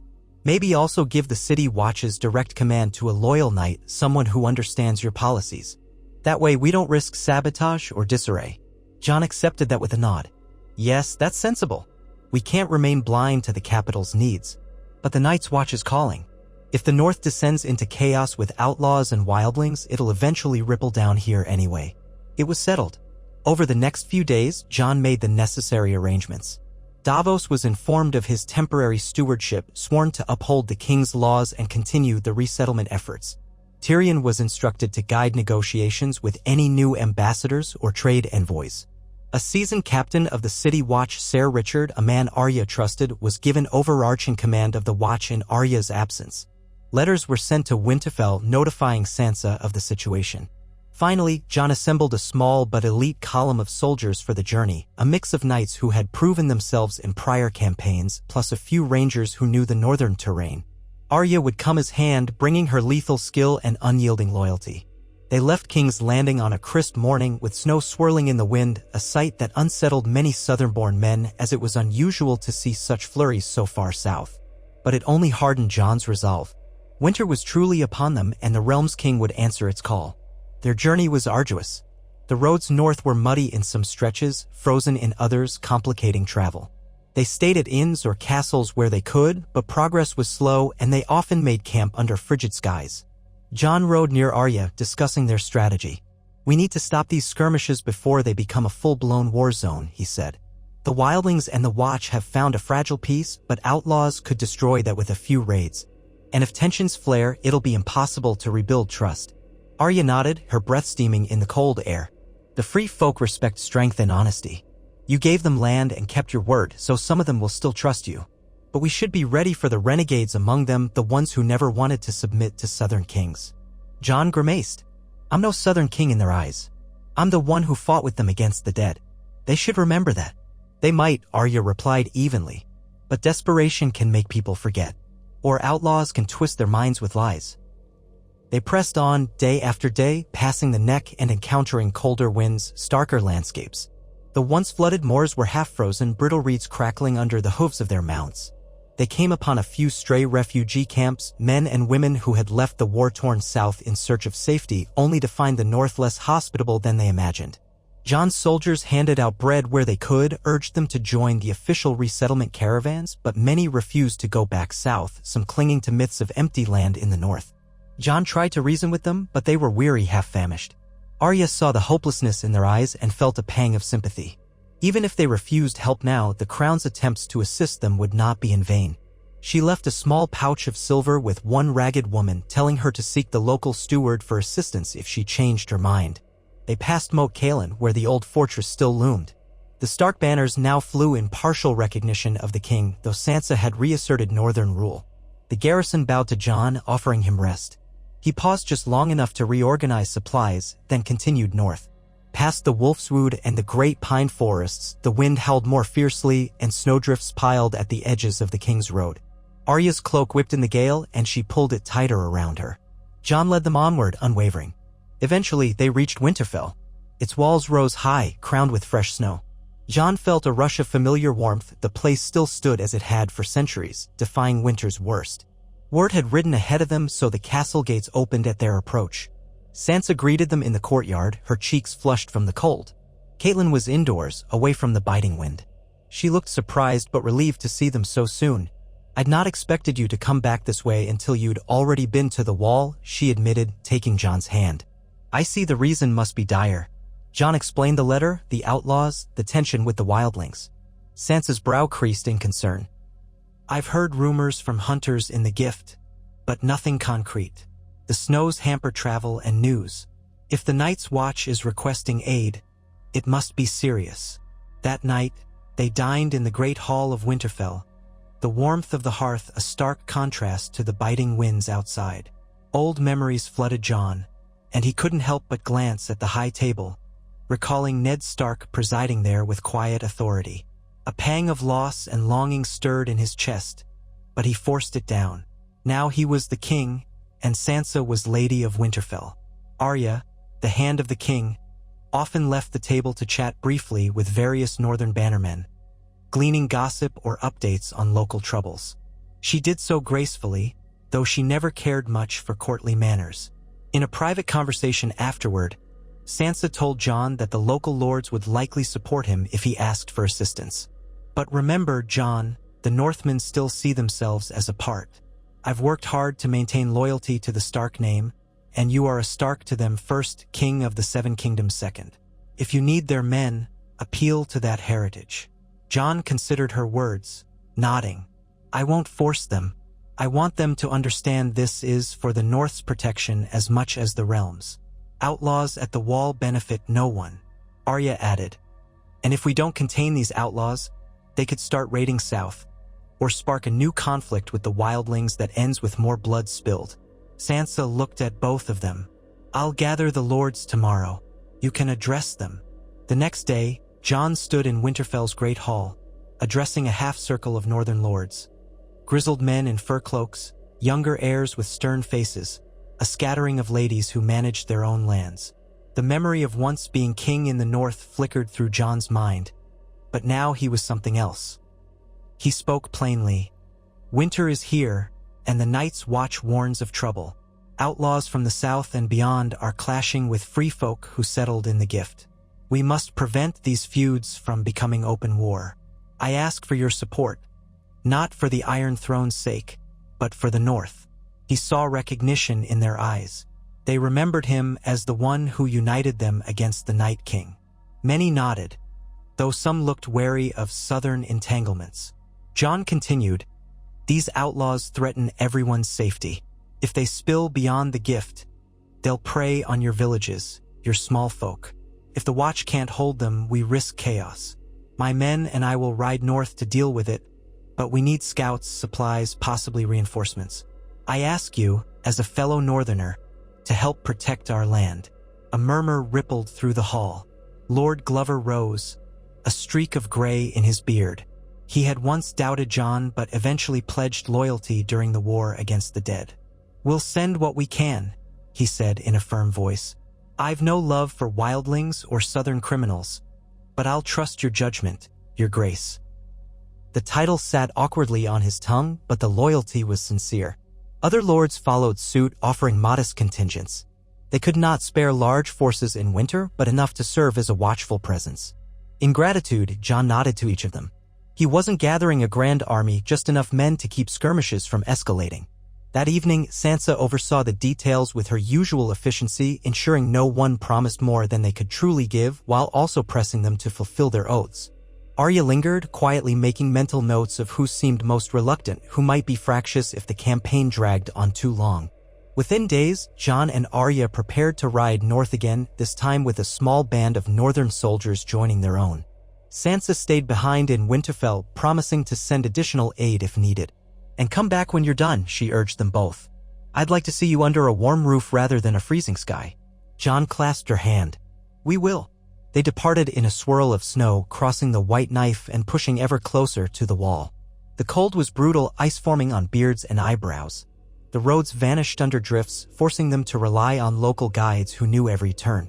Finally, the black silhouette of the wall appeared on the horizon, impossibly tall, a grim testament to the ancient wars. Jon felt a surge of complicated emotion, nostalgia for the brotherhood he once shared, sorrow for those he'd lost, and determination to face whatever threat loomed. Arya sensed his turmoil but said nothing, letting the silent bond of siblings speak for her. They reached Castle Black as dusk fell. The great gates creaked open, revealing the familiar courtyard. Rangers hurried forth, faces reddened by cold. The Night's Watch had dwindled since the wars, but they still stood vigil. The acting Lord Commander, an older ranger named Arya, emerged to greet Jon. He looked relieved, bowing stiffly. "Your Grace, we feared you might not come." "Thank you." Jon dismounted, wincing at the ache in his limbs. "I told you once, you're all my brothers. I wouldn't ignore your call." He grasped Arkin's arm in greeting, feeling the man's tension. "Where are these outlaws?" Arkin led them inside to a modest hall warmed by a single fire. There, over stewed salt beef and hard bread, he explained the situation in detail. Bands of brigands had slipped past the neck, some from the Vale, some from the Riverlands, and even some exiled Ironborn. They discovered that the gift was sparsely defended, its villages scattered. The wildlings free folk had claimed pockets of land as part of Jon's old agreement with Tormund and the others. Initially, they farmed or hunted, leaving the Watch mostly in peace.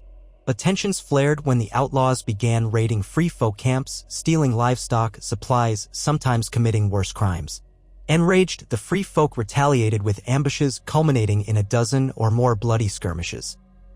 The Watch tried to intervene but lacked the manpower. Winter only worsened the conflict as food grew scarcer. Jon rubbed his temples. "Have you been in contact with Tormund Giantsbane or any of their leaders?" Arkin shook his head. "Ravens rarely reach them. Some free folk have drifted closer to the Frostfangs, others roam. We're spread too thin to track them all." Arya, seated at Jon's side, spoke softly. "Then we need to find them and re-establish communication. If we can't unify the free folk, the outlaws will keep picking them off or they'll keep fighting in scattered groups. Either way, blood spills." Jon nodded. "We also need to root out the outlaws. But we can't just slaughter them if they're desperate men. We should give them a chance to lay down arms, maybe direct them into the resettlement plan we have, though I doubt they'll trust it easily. If they refuse, well, we'll handle it." Arkin gazed at Jon as if seeing a ghost of the past. "We'll follow your lead, Your Grace. You know the land and the free folks' ways better than any of us." They spent the night in the drafty quarters of Castle Black. Arya was given a room that had once been a steward's bunk. It was Spartan, no comfort save for a thin mattress and a flickering lantern. She didn't mind, she had slept in worse places. Jon's room was little better, the wind howling through the cracks. He lay awake, remembering the nights when he'd been a brother of the Watch, so certain of his place, until the world turned upside down. Now, as king, he was returning to fix problems that mirrored the ones he'd tried to solve then. In some ways, it felt like he'd never left. At dawn, they mustered a scouting party. Jon, Arya, a handful of the northern soldiers, and a few rangers of the Night's Watch. They rode out beyond the wall's shadow into the Gift, where miles of snowy plains and sparse forests awaited. It was silent save for the crunch of hooves on icy ground and the ever-present breath of the wind. Sparse clusters of huts appeared in the distance, smoke curling from them. These were the free folk settlements. As they neared, a handful of figures emerged, wary, weapons in hand. Jon recognized the hard stares, the proud posture. He lifted a hand in peace. One of the free folk stepped forward, a tall woman with braided gray hair, gripping a spear. She shouted in a ragged accent, "If you've come to take our land, you'll find only steel waiting, Crow." Jon dismounted slowly, raising his empty palms. "I'm no Crow. I'm Jon Snow." At that name, murmurs spread among the free folk. They remembered the man who had fought the Night King with them.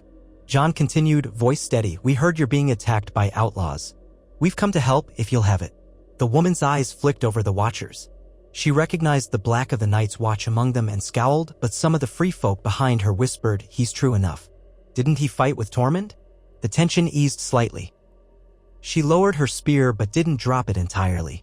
"We've lost good folk to these raiders," she said. "They come in the night, kill and steal, then vanish." Jon nodded sympathetically. "I'm sorry. My men and I will do what we can to stop them. But we'll need to coordinate. Have you seen Tormund Giantsbane or the other leaders?" She shifted. "Tormund took a band to hunt the raiders weeks ago. He ain't come back. Some say the cold got him or the outlaws ambushed him." Arya interjected, "Or he's still out there hunting. Tormund's hard to kill." The free folk woman gave Arya a lingering look, perhaps sensing her lethal edge. Then she turned back to Jon. "We don't know. We're about ready to pick up and head for the mountains. But some can't travel. Old ones, children. If you truly want to help, you'll stop these outlaws. Otherwise, we'll leave you to your crow business." Jon exhaled. "We will. Stay watchful. If Tormund returns, tell him I'm here." He turned to one of the Night's Watch rangers. "Post a small guard here if they'll allow it. Ensure the outlaws don't strike again tonight." The free folk woman hesitated, then grudgingly nodded her acceptance. Better to have some men with swords than none at all. Arya and Jon rode on, searching for any sign of Tormund's party or the bandits. They found footprints in the snow near a small ravine, signs of a recent fight. Frozen blood stained the ice, scattered arrows embedded in tree trunks. A grim hush gripped the scene. Jon dismounted to inspect the tracks.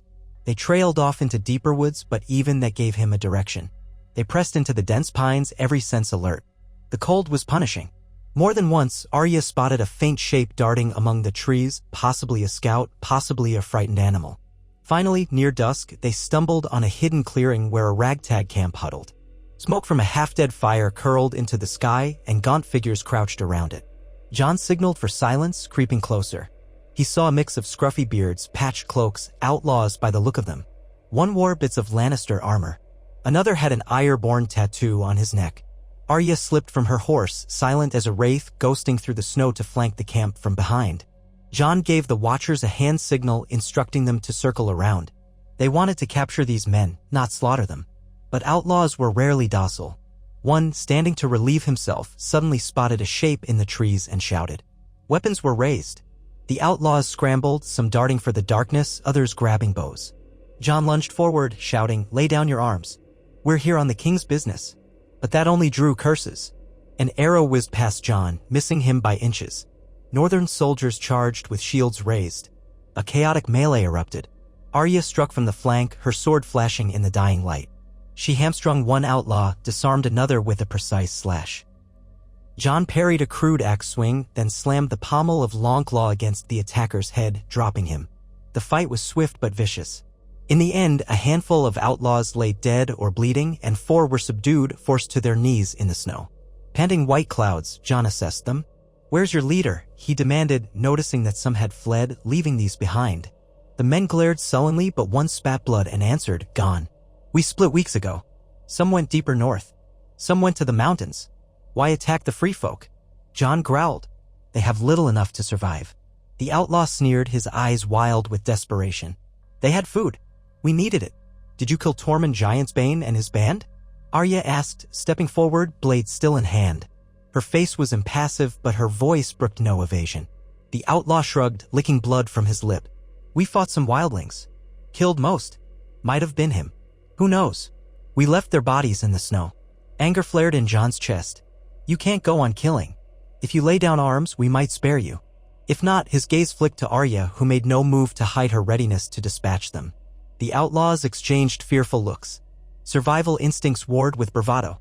Finally, one muttered, "We're done. This winter's too harsh. We'll die if we keep running." Jon nodded, turning to the watchers. "Bind them. We'll bring them to Castle Black for judgment." He glared at the men. "If you truly surrender, you might join the Watch or take a chance at the Crown's new programs. But if you lie or cause more harm, you'll be executed." Some of the outlaws looked cowed, others let bitterness twist their expressions. That night, they camped in the clearing.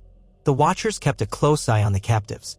Arya scouted the perimeter, returning with news that more tracks led north. "A larger group," she said quietly, heading toward the foothills. "Probably the rest of their band. They might have Tormund's men, if any still live." Jon's face was grim. "We'll follow them tomorrow." He looked at the subdued outlaws, anger tempered by a weary compassion. These men were wretched, but the realm had made them so, in part, decades of war, chaos, and broken vows. He wanted to save them, yet he couldn't let them keep terrorizing the free folk. It was a cruel dilemma with no easy outcome. The next few days were a bitter chase through snowy terrain, each dawn revealing faint tracks that guided them onward. The outlaws they had captured remained in custody, half-frozen and silent. Occasionally, they pointed out hazards or shortcuts in exchange for a warmer blanket or extra rations.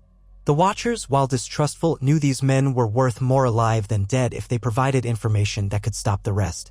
Arya rode in near constant vigilance, scanning the horizon for ambushes. She and Jon conferred often, concerned that Tormund might be gravely injured, or that his body lay somewhere under the drifts. Eventually, they crested a ridge overlooking a shallow valley ringed by rocky hills. Smoke rose from multiple fires below. Through the swirling snow, they spotted a makeshift fortification. Fallen logs, sharpened stakes. A sizable camp of outlaws, perhaps 30 or 40, huddled there. Jon saw shapes moving at the perimeter. Lookouts posted to fend off wildlings or watchers. "They're more organized than I expected," he murmured. Arya peered through a spyglass they'd borrowed from the watch. She stiffened. I see a cage near the center. Looks like prisoners inside. Could be Tormund and his men. Jon felt a surge of urgency. We can't assault directly with so few, but we can't abandon the prisoners. Let's try to parley, see if they'll release them. If that fails, we strike at night. The watchers around him exchanged uneasy glances. They were outnumbered, but they had better equipment, and the advantage of surprise if it came to a fight. They waited until midday when the sun, what little of it there was, hovered behind gray clouds. Then Jon rode down with a small escort, Arya by his side. They raised a white flag, though the outlaws greeted them with arrows nocked. A tall man with a savage scar across his face shouted, "Turn back, or we'll fill you with shafts." Jon lifted his visor. "I'm Jon Snow, king of the realm. You have prisoners. I request you release them." The scarred man spat. "Ha! A king, you say? And we're supposed to kneel, are we?" Laughter rumbled among the outlaws. "We're done kneeling to any lords or kings. This land's ours now if we can hold it." Arya's voice cut through the wind. "Those men you hold are free folk. They've done you no wrong. Let them go." She left the threat unspoken but clear in her tone. The scarred man sneered. "They attacked us first, tried to push us out, so we caged the survivors. As for letting them go, no, we'll ransom them, maybe, or kill them if you try anything." Jon's heart pounded. He saw movement behind the barricades, possibly Tormund's flame-colored hair. The notion that Tormund Giantsbane, his old ally, was locked in a cage rankled him fiercely. "If you surrender, I'll consider leniency," he called. "But if you harm those prisoners, there will be no mercy." The outlaws howled laughter. The scarred man gestured rudely. "We've got numbers, we've got supplies, and we've got nothing left to lose. Leave now, your grace, or we'll teach you how well we shoot." Arrows hissed in warning, thudding near Jon's horse. Arya's hand twitched toward Needle, but Jon pulled on the reins, backing away. They retreated up the slope, hearts pounding with anger and frustration. Once out of range, Jon turned to his watchers. "We'll have to take them by force." Arya glanced at the skies, the biting wind. A night attack could work. Their archers won't see well in the dark. We can slip in close, but we must be careful of those barricades. A grizzled ranger nodded. "We can gather branches, torches, smoke them out if we must." Jon hesitated. "I don't want the prisoners harmed in the chaos. We need a plan that keeps them safe. Maybe a two-pronged approach. Half of us create a diversion, the rest breach where they're holding the prisoners." They spent the rest of the day preparing. Arya and the rangers scouted the perimeter, finding a narrow path through the hills that led behind the outlaw camp. After sundown, when the wind howled and the moon was hidden behind clouds, they approached in two groups. Jon led the main force, creeping down the ridge with shields and bows. Arya took a smaller band, flanking around the back. The snow muffled their footsteps, but it also made movement perilously slow. The cold bit at their faces, turning breath to plumes of frost. Close to midnight, they were in position. Jon signaled, and his men fired a volley of arrows into the camp's outer perimeter, aimed at the ground near the barricades rather than inside, hoping to force the outlaws into cover, away from the prisoners. Shouts rose as the outlaws scrambled awake. Then Jon's group rushed forward, shields raised, drawing more attention. The outlaws unleashed arrows in return, but their aim was erratic in the dark. Meanwhile, Arya's band slipped through the rear, dispatching a dozing sentry with a swift dagger thrust. They crept to the cage in the center where half a dozen figures huddled, including Tormund. Arya spotted him. He looked wounded but alive, hair unmistakably red even in the dim firelight. She cut down another guard who turned at the wrong moment, steel flashing in the gloom. The guard fell without a sound. A bolt whizzed past Arya, nicking her cloak. She rolled behind a crate, hard hammering. Two outlaws rushed her. She met the first with a slash across the thigh, spun, and sank her blade into the second man's throat. Shouts erupted, more outlaws closing. Overhead, the sky spat snow, turning the camp into a swirl of flickering torchlight and blowing flakes. Jon, leading the frontal assault, bashed through a gap in the barricades. The Watchers and Northern soldiers fought fiercely, shields locking as they pushed the outlaws back. The scarred man roared curses, swinging a two-handed axe that cracked a watchman's shield. Jon met him blade to blade, the clang of metal biting through the night. Sparks flew as Longclaw locked with the axe's haft. The man was strong, but Jon was fueled by fury and the memory of all the death these outlaws had caused. With a deft maneuver, he knocked the axe aside and drove Longclaw into the man's chest. The outlaw staggered, spitting blood, then fell. Freed from the leader's presence, some outlaws lost heart. They began to scatter or surrender, yet pockets of resistance remained. Arya reached the cage, fumbling with the rusty lock. Inside, Tormund's eyes widened at the sight of her. "Little wolf," he croaked, voice hoarse from captivity. "Took you long enough," Arya grunted. "We had to find you first." She kicked the lock, jamming her dagger into the latch. Another outlaw lunged at her from the side, but Tormund, still trapped, stuck out his arm through the cage bars, grabbing the man's leg and tripping him. Arya finished the job, slashing across his neck. Finally, the lock gave. She flung the cage door open. Tormund and a handful of battered free folk staggered out. One man couldn't walk, so Arya helped Tormund hoist him. "Go," Arya commanded, pointing toward the rear path. "We have men there." She turned to see more outlaws converging.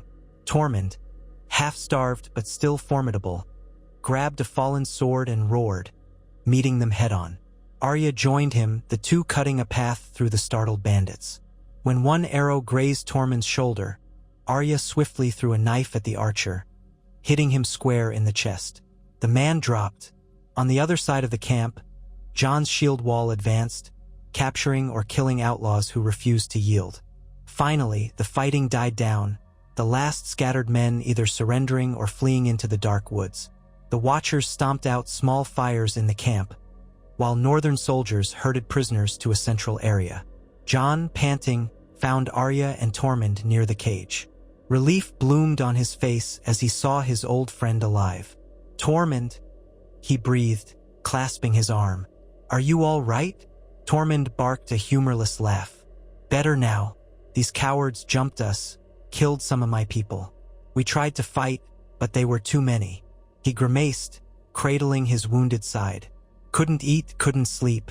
They wanted to ransom us or feed us to the crows. I'm not sure which." Arya sheathed her blade. "We've dealt with them." Jon swept his gaze over the battered free folk. "We'll take you to Castle Black, get you fed and treated. Then we can figure out if you want to stay near the wall or move elsewhere." Tormund's face hardened. "I don't trust your crows much these days, but I trust you, Jon Snow." He spat blood. "These bastards have more friends roaming the gift.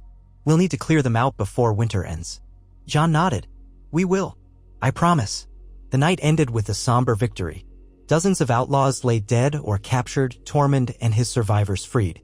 Arya helped tend to the wounded, face smudged with soot and blood. Jon walked among the moaning captives, giving them a chance to surrender fully. Some cursed him, some wept for mercy. He ordered the Watchers to bind them for transport. They would answer for their crimes at Castle Black or be offered the Watch as a final path if the Watch would have them. Others might end up facing the King's justice if their crimes were too grave. A heavy sadness settled in Jon's chest. These were the dregs of a realm ravaged by war. Killing them felt like hacking off rotting limbs of a great old tree, necessary but pitiful. By dawn, the fury of battle had ebbed. A pale gray sky illuminated the wreckage of the camp. The Watchers built makeshift sledges for the wounded, and the small army marched back toward the wall, the breath of every man and horse ghosting in the icy air. Jon and Arya rode at the front with Tormund. Behind them trailed the outlaws, manacled, stumbling through the snow. The free folk who had been caged trudged alongside, eyes hollow from starvation. It was a grim procession, but also a sign that the immediate danger was contained. Back at Castle Black, the outlaws were secured in cells, the free folk given spare blankets and meager rations. Tormund's wounds were dressed. In the Lord Commander's chamber, Jon, Arya, and Tormund spoke with Arkin. The gray-haired commander listened to Tormund's account of outlaws still lurking in hidden corners of the gift. Tormund demanded a chance to hunt them down. Jon met Arkin's eyes. "We should dispatch patrols with free folk guides. Root them out while the snow still covers tracks. Otherwise, they'll regroup come spring." Arkin nodded. "Agreed.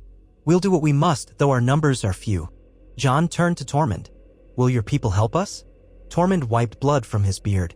"We're not crows. But we don't want more of our kin kidnapped or killed. We'll help. But we keep our own ways, yes? No kneeling, no fancy titles.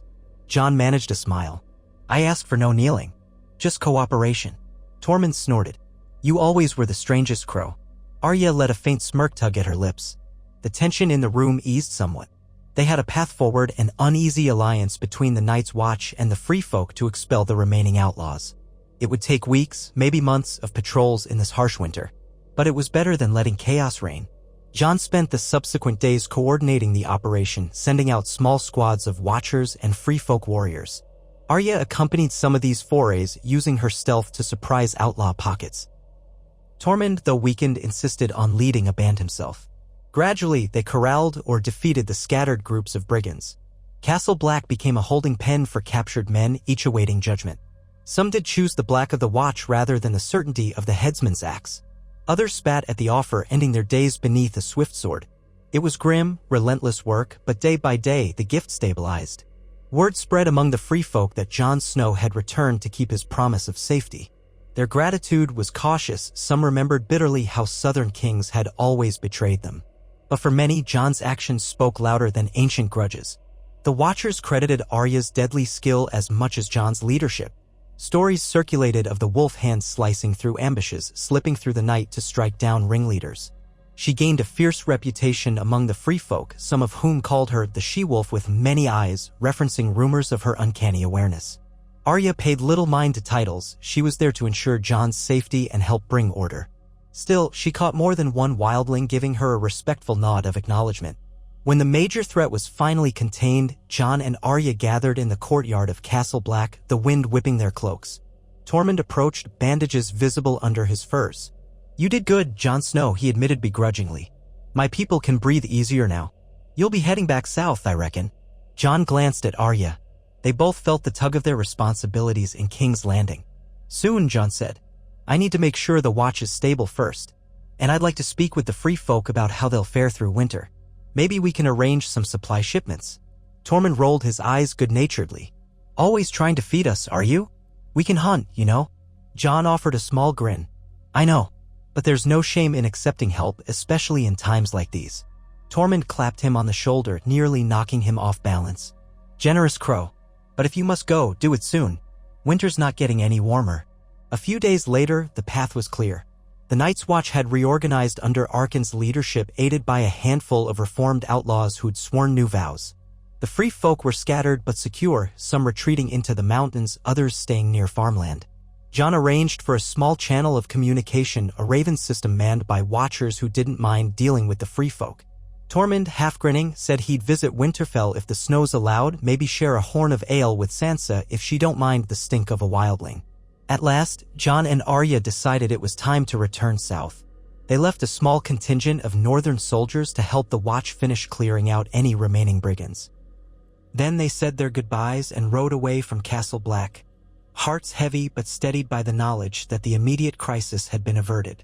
The journey back to Winterfell was slow. Deep snowdrifts now blocked some passes. They arrived in the midst of a fierce snowstorm, the gates of Winterfell opening to swallow them into relative warmth. Sansa greeted them with genuine relief. Word reached us that you succeeded, she said, embracing Arya, then Jon. I'm thankful you're both safe. Jon took a day to rest, for the travel had worn him to the bone. Arya, too, allowed herself a single lazy afternoon, curled in a chair by the fire, dozing lightly. But soon enough, letters from King's Landing demanded their attention. Davos wrote that matters in the capital were under control for now, but fresh negotiations loomed with the Iron Islands, and some lords grumbled about the newly placed refugees. No crisis yet, Davos wrote, but you'd best return before one arises. Jon sighed at the letter. So be it. The realm never rests. He consulted with Sansa about local northern issues, food stores, the readiness of certain holds. Sansa pledged to assist the Watch if further help was needed. Then, with warm farewells, Jon and Arya took to the road once more, heading south. This time, travel was more treacherous. Snowbanks swallowed wagons up to their axles, and freezing winds bit at every scrap of exposed skin. They lost a week to a blizzard near the neck, huddling in an abandoned tower. Arya kept watch at night, ensuring no roving bandits capitalized on their vulnerability. Jon, tired but resolute, kept spirits high among the men, sharing stories of the old wars or the Night King's defeat. Eventually, the storm passed, and the roads improved as they neared the more temperate southern lands. Mud replaced snowdrifts, and the icy air mellowed to a cold dampness that clung to their cloaks. By the time King's Landing appeared on the horizon, the travelers were exhausted, clothing ragged, but they felt a sense of accomplishment. They had averted a northern disaster, at least for the moment. As they passed through the city gates, people stared, some with awe at the returning king, some with relief, and others with apathy. The city looked more settled than before, with less rubble in the streets. The gray-cloaked city watch roamed on foot, maintaining order. Merchants plied their wares in half-thawed markets. A hush of recognition followed Jon's horse, though no grand fanfare greeted them. Winter dampened festivities, and the king's re-entry was just another day to many. But word spread quickly that Jon Snow had come home. In the Red Keep's courtyard, Davos awaited them, flanked by Tyrion and Ser Richard. The old smuggler-turned-knight bowed. "Welcome back, your grace. My lady hand," he added, nodding at Arya. "I trust the north is calmer now?" Jon dismounted with a weary nod. "Much calmer. Thanks to your stewardship, I hope the capital hasn't fallen apart in my absence." Davos flashed a faint smile. "It's been manageable, though I'll admit there were a few moments I wished you'd appear from thin air. We've matters to discuss." He gestured toward the keep. Tyrion approached, his expression wry. "So the king in the north returns to the king's seat. Let's see if we can keep the realm from tearing itself apart for another month or two. That would be a record in recent years." Arya snorted softly. "I'm sure you've done all you can to prevent that." She looked around, noting the progress on repairs. The Red Keep's walls stood more firmly now, scaffolding removed in many places, fresh mortar visible where stone had been replaced.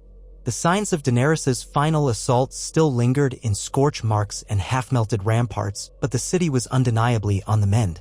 Jon took a deep breath of the mild southern air. "We'll rest a day, then convene a council. I want to hear all that's happened. Thank you for holding it together, Davos." Davos dipped his head. "Anything to serve the realm." That night, after a hot bath and a hearty meal, Jon stood on the balcony of his old chambers looking out over King's Landing.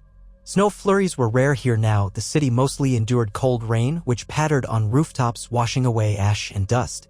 Arya joined him, leaning on the railing, silent for a time as she surveyed the lights flickering across the sprawling quarters. "We've come a long way," she said at last, voice subdued. "But there's always more to do." Jon nodded. "I used to think after the wars ended, we'd have peace, maybe even rest. But that's not how it works, is it?" She shrugged. "We're alive. The realm's still standing. That counts for something." His gaze drifted to the horizon, imagining the different corners of Westeros, some blanketed in snow, others battered by storms, and still others tempered by a gentler winter. "Yes, it does," he agreed quietly. "And as long as we're here, we'll keep it standing." Arya turned her head, studying him. In the dim glow of torches, she glimpsed the tired lines etched on his face. But she also saw the determination in his eyes. "You're a good king, Jon. Father would be proud." A faint, grateful smile tugged at his lips. "I hope so." He reached out, resting a hand on her shoulder. "And I couldn't have done any of it without my hand." She lowered her gaze, unaccustomed to praise. "We carry each other." They stood there in companionable silence, a brisk wind snaking around them. In that moment, they were not simply king and hand, but brother and sister, wolves of the north who had faced unimaginable horrors and emerged together. Ahead lay fresh challenges, alliances to maintain, conspiracies to outmaneuver, an entire kingdom to rebuild. Yet as they stared out over the city's flickering lights, they allowed themselves a quiet moment of triumph. The future loomed vast and uncertain, but they would face it as they always had, together, guided by honor, hardened by trials, and determined to carve a better path for all the realm under the wolf's watchful gaze. And so, in the hush of that southern night, with the echoes of winter's breath still lingering, Jon Snow and Arya Stark prepared once more to shoulder the burdens of a kingdom, their hearts resolute, their bond unbreakable. Jon rose before dawn the next morning, still somewhat weary from the long ride south, but driven by the familiar, relentless call of duty. The wind through the Red Keep's ruined battlements was gentler than the howling gales of the north, yet it carried its own chill as he stepped onto a small balcony overlooking King's Landing. The streets below were dark and wet with the residue of an overnight rain, lanterns flickering at intersections where watchmen passed. It felt different now, returning after the snow-lashed rigors of the far north. The city was, in its own way, caught in a quiet winter's stormy skies, cold drizzle, and the persistent struggle of thousands of souls trying to survive another day. He watched a ragged shape rummaging through debris near a half-rebuilt stable. Even from a distance, he caught the sense of desperate search, perhaps for kindling or scraps to ward off hunger. Yes, the city was quieter, but hardly at peace. Inside, a single candle lit his chambers. Jon turned away from the view, letting out a thoughtful breath, and dressed in plain clothes. A black tunic, breeches, and sturdy boots. He had never grown fond of finery, not even now as king. The simpler garments felt more honest on his skin, more a reflection of who he was before the realm had thrust a crown upon him. He did, however, allow himself the humble crown pinned at his breast. A small wolf's head filigreed with black iron, a symbol that had become recognized among both Northmen and Southerners. Even that seemed more a burden than a badge of honor, but he wore it nonetheless. In the corridor beyond his door, a pair of guards snapped to attention. He dismissed them with a nod, preferring to make his own rounds without an escort for the moment. The Red Keep's corridors were dimly lit by torches sputtering in iron brackets. Workers had done much to repair the damage Daenerys's dragons had wrought, but scars remained. Occasionally, a gap in the wall opened to a ledge overlooking the city, revealing blackened stone beyond fresh mortar. Jon took note of every reconstruction effort, grateful for how far they had come, yet acutely aware that so much work still lay ahead. He found himself heading toward the small council chamber, more from habit than conscious choice. Inside, only a few candles burned at this early hour, but Maester Lyle was already there, hunched over a ledger, a quill dancing across the parchment. The young Maester looked up in mild surprise. "Your Grace," he said, pushing to his feet so quickly he nearly knocked an inkwell off the table. "I didn't expect you so soon." Jon shook his head gently. "I couldn't sleep." "Carry on, Maester." Lyle sat again, adjusting his spectacles. "I'm reviewing the city's grain stores if you wish a report.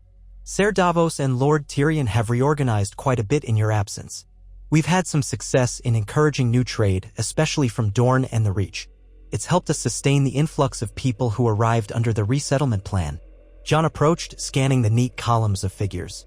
He saw that much of the capital's stored grain remained dangerously low even with the shipments. "We're balanced on a knife's edge," he observed. "One bad harvest or a disruption at sea could send the city into hunger." Maester Lyle nodded gravely. "Yes, Your Grace. And while the newly repaired roads help caravans from the Reach, we're still at risk. The city's population has grown again. Many from the outlying villages come here in winter, seeking any shelter they can find. If we can get through these colder months without calamity, next year's harvest might truly revitalize the Crownlands." Jon's jaw tightened. He knew there was no easy remedy. "Let's keep close watch on prices. We can't allow merchants to hoard grain and drive up costs beyond what common folk can pay." Lyle made a note. "We'll coordinate with the city watch to ensure fair practice in the markets." Jon thanked him, then turned to go, thoughts heavy. All the banners and alliances in the world wouldn't matter if people starved. He stepped back into the corridor, deciding to check the yard next. Reports of a new guard rotation or an upcoming training muster echoed in his mind. Down the staircase, past a half-open archway, he emerged into the courtyard. It was damp and chill, but there was an energy to the space, soldiers sparring, stable hands carting supplies, masons hauling stones to finish parts of the keep's restoration. Along one wall, an old kennel used for keeping hunting dogs had been converted into a makeshift workshop for blacksmiths forging nails, hinges, and reinforcing plates. The rhythmic clang of hammers against iron reminded Jon of days long ago in Winterfell, hearing Gendry at the forge. Speaking of Gendry, Jon wondered if he'd had news from him.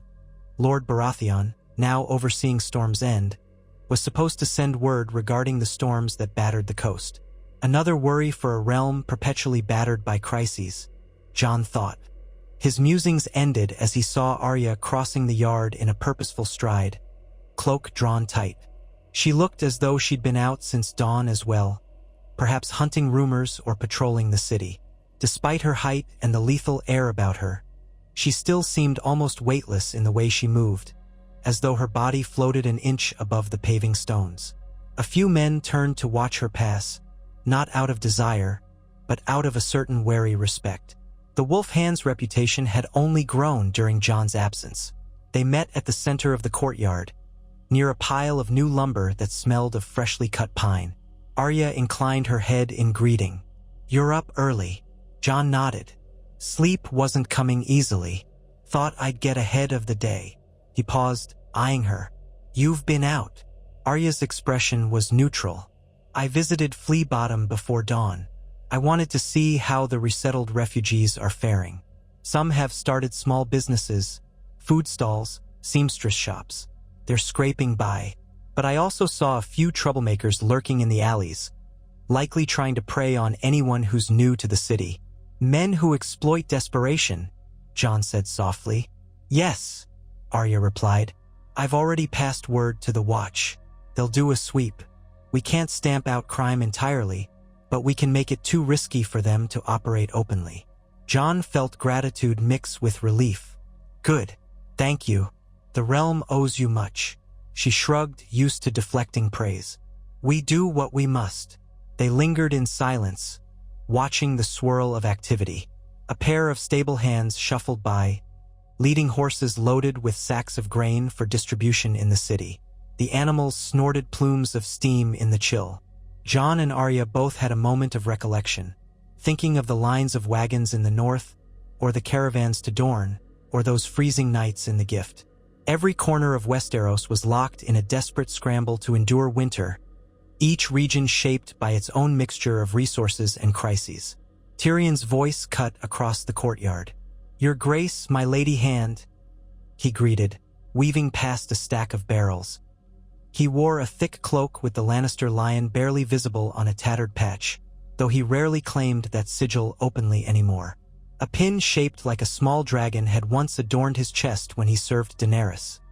Now, he favored no large emblems aside from practical fastenings. "I hope to catch you together. We've had another raven from the Iron Islands." Jon grimaced.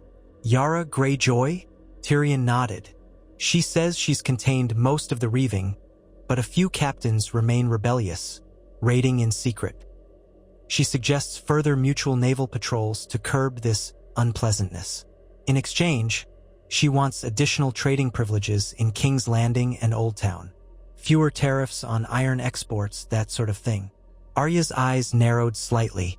"We give them free rein to trade, they might grow stronger at sea. That could be dangerous if the Ironborn decide to break away again." Tyrion lifted his hands, palms out. "True, but if we keep them stifled, they'll have more reason to rebel.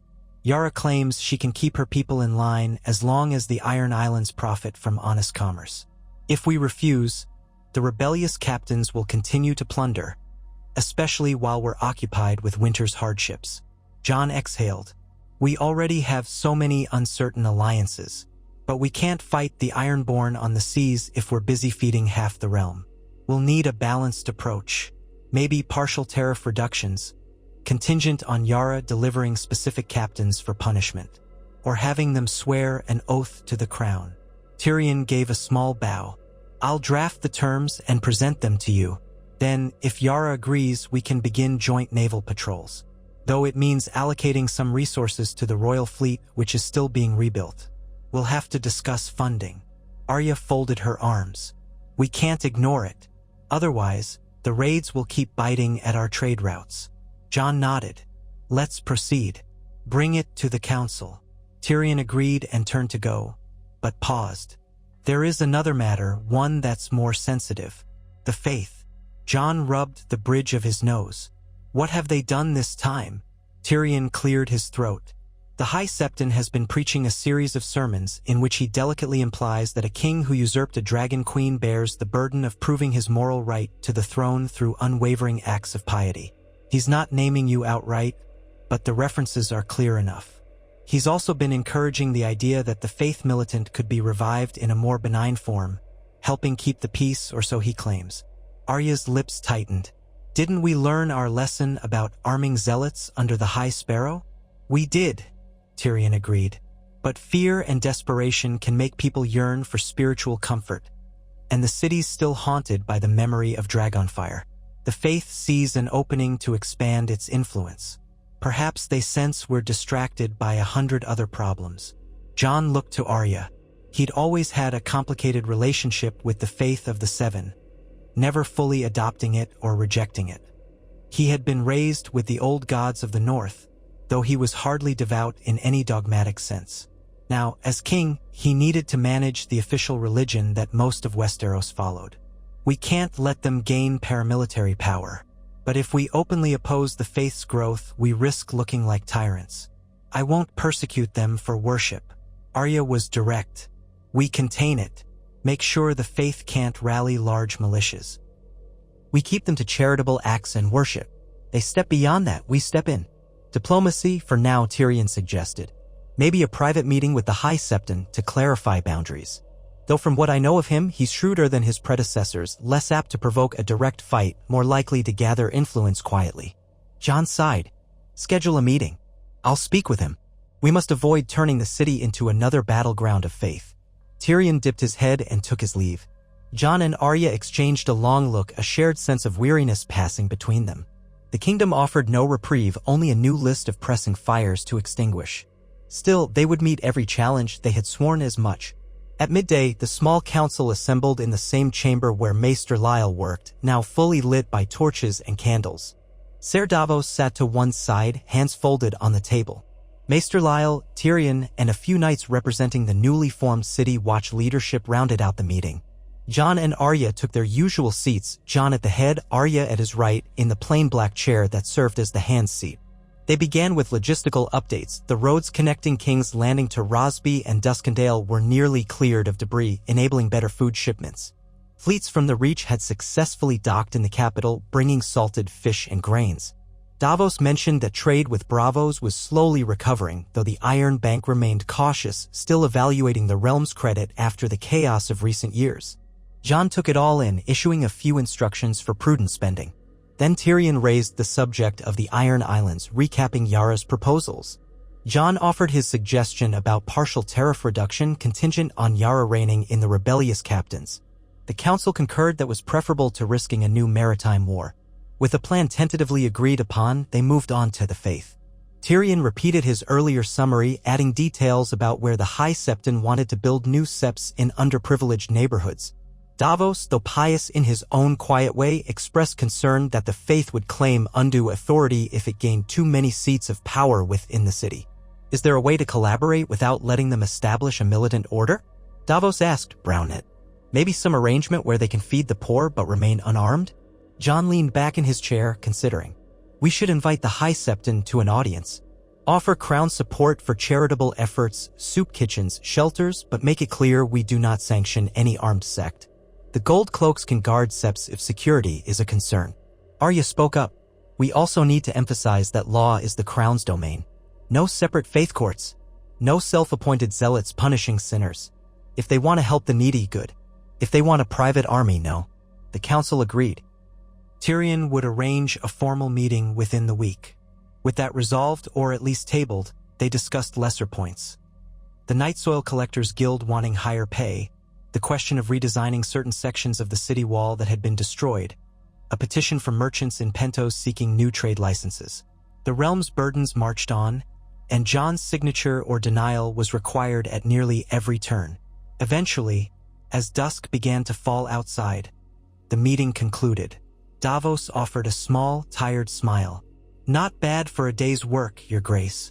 Jon managed a faint chuckle, glancing at Arya. Let's hope tomorrow is calmer. She simply arched a brow. Have you known us to enjoy many calm tomorrows? Jon shook his head ruefully. No, but I can hope. They dispersed, some heading to the hall for an evening meal, others tending to tasks in the city. Jon felt a stab of hunger but decided to walk the red, keep a bit more, reacquainting himself with its corridors, letting the physical act of pacing ease the tension in his mind. Arya accompanied him, their footsteps echoing on stone floors. In a partially restored gallery, They paused before a battered tapestry that depicted Aegon the Conqueror's landing in Westeros. The dragons once proudly woven into the fabric were now mere silhouettes, charred and tattered at the edges. The image felt both historical and haunting, a reminder of the Targaryen legacy.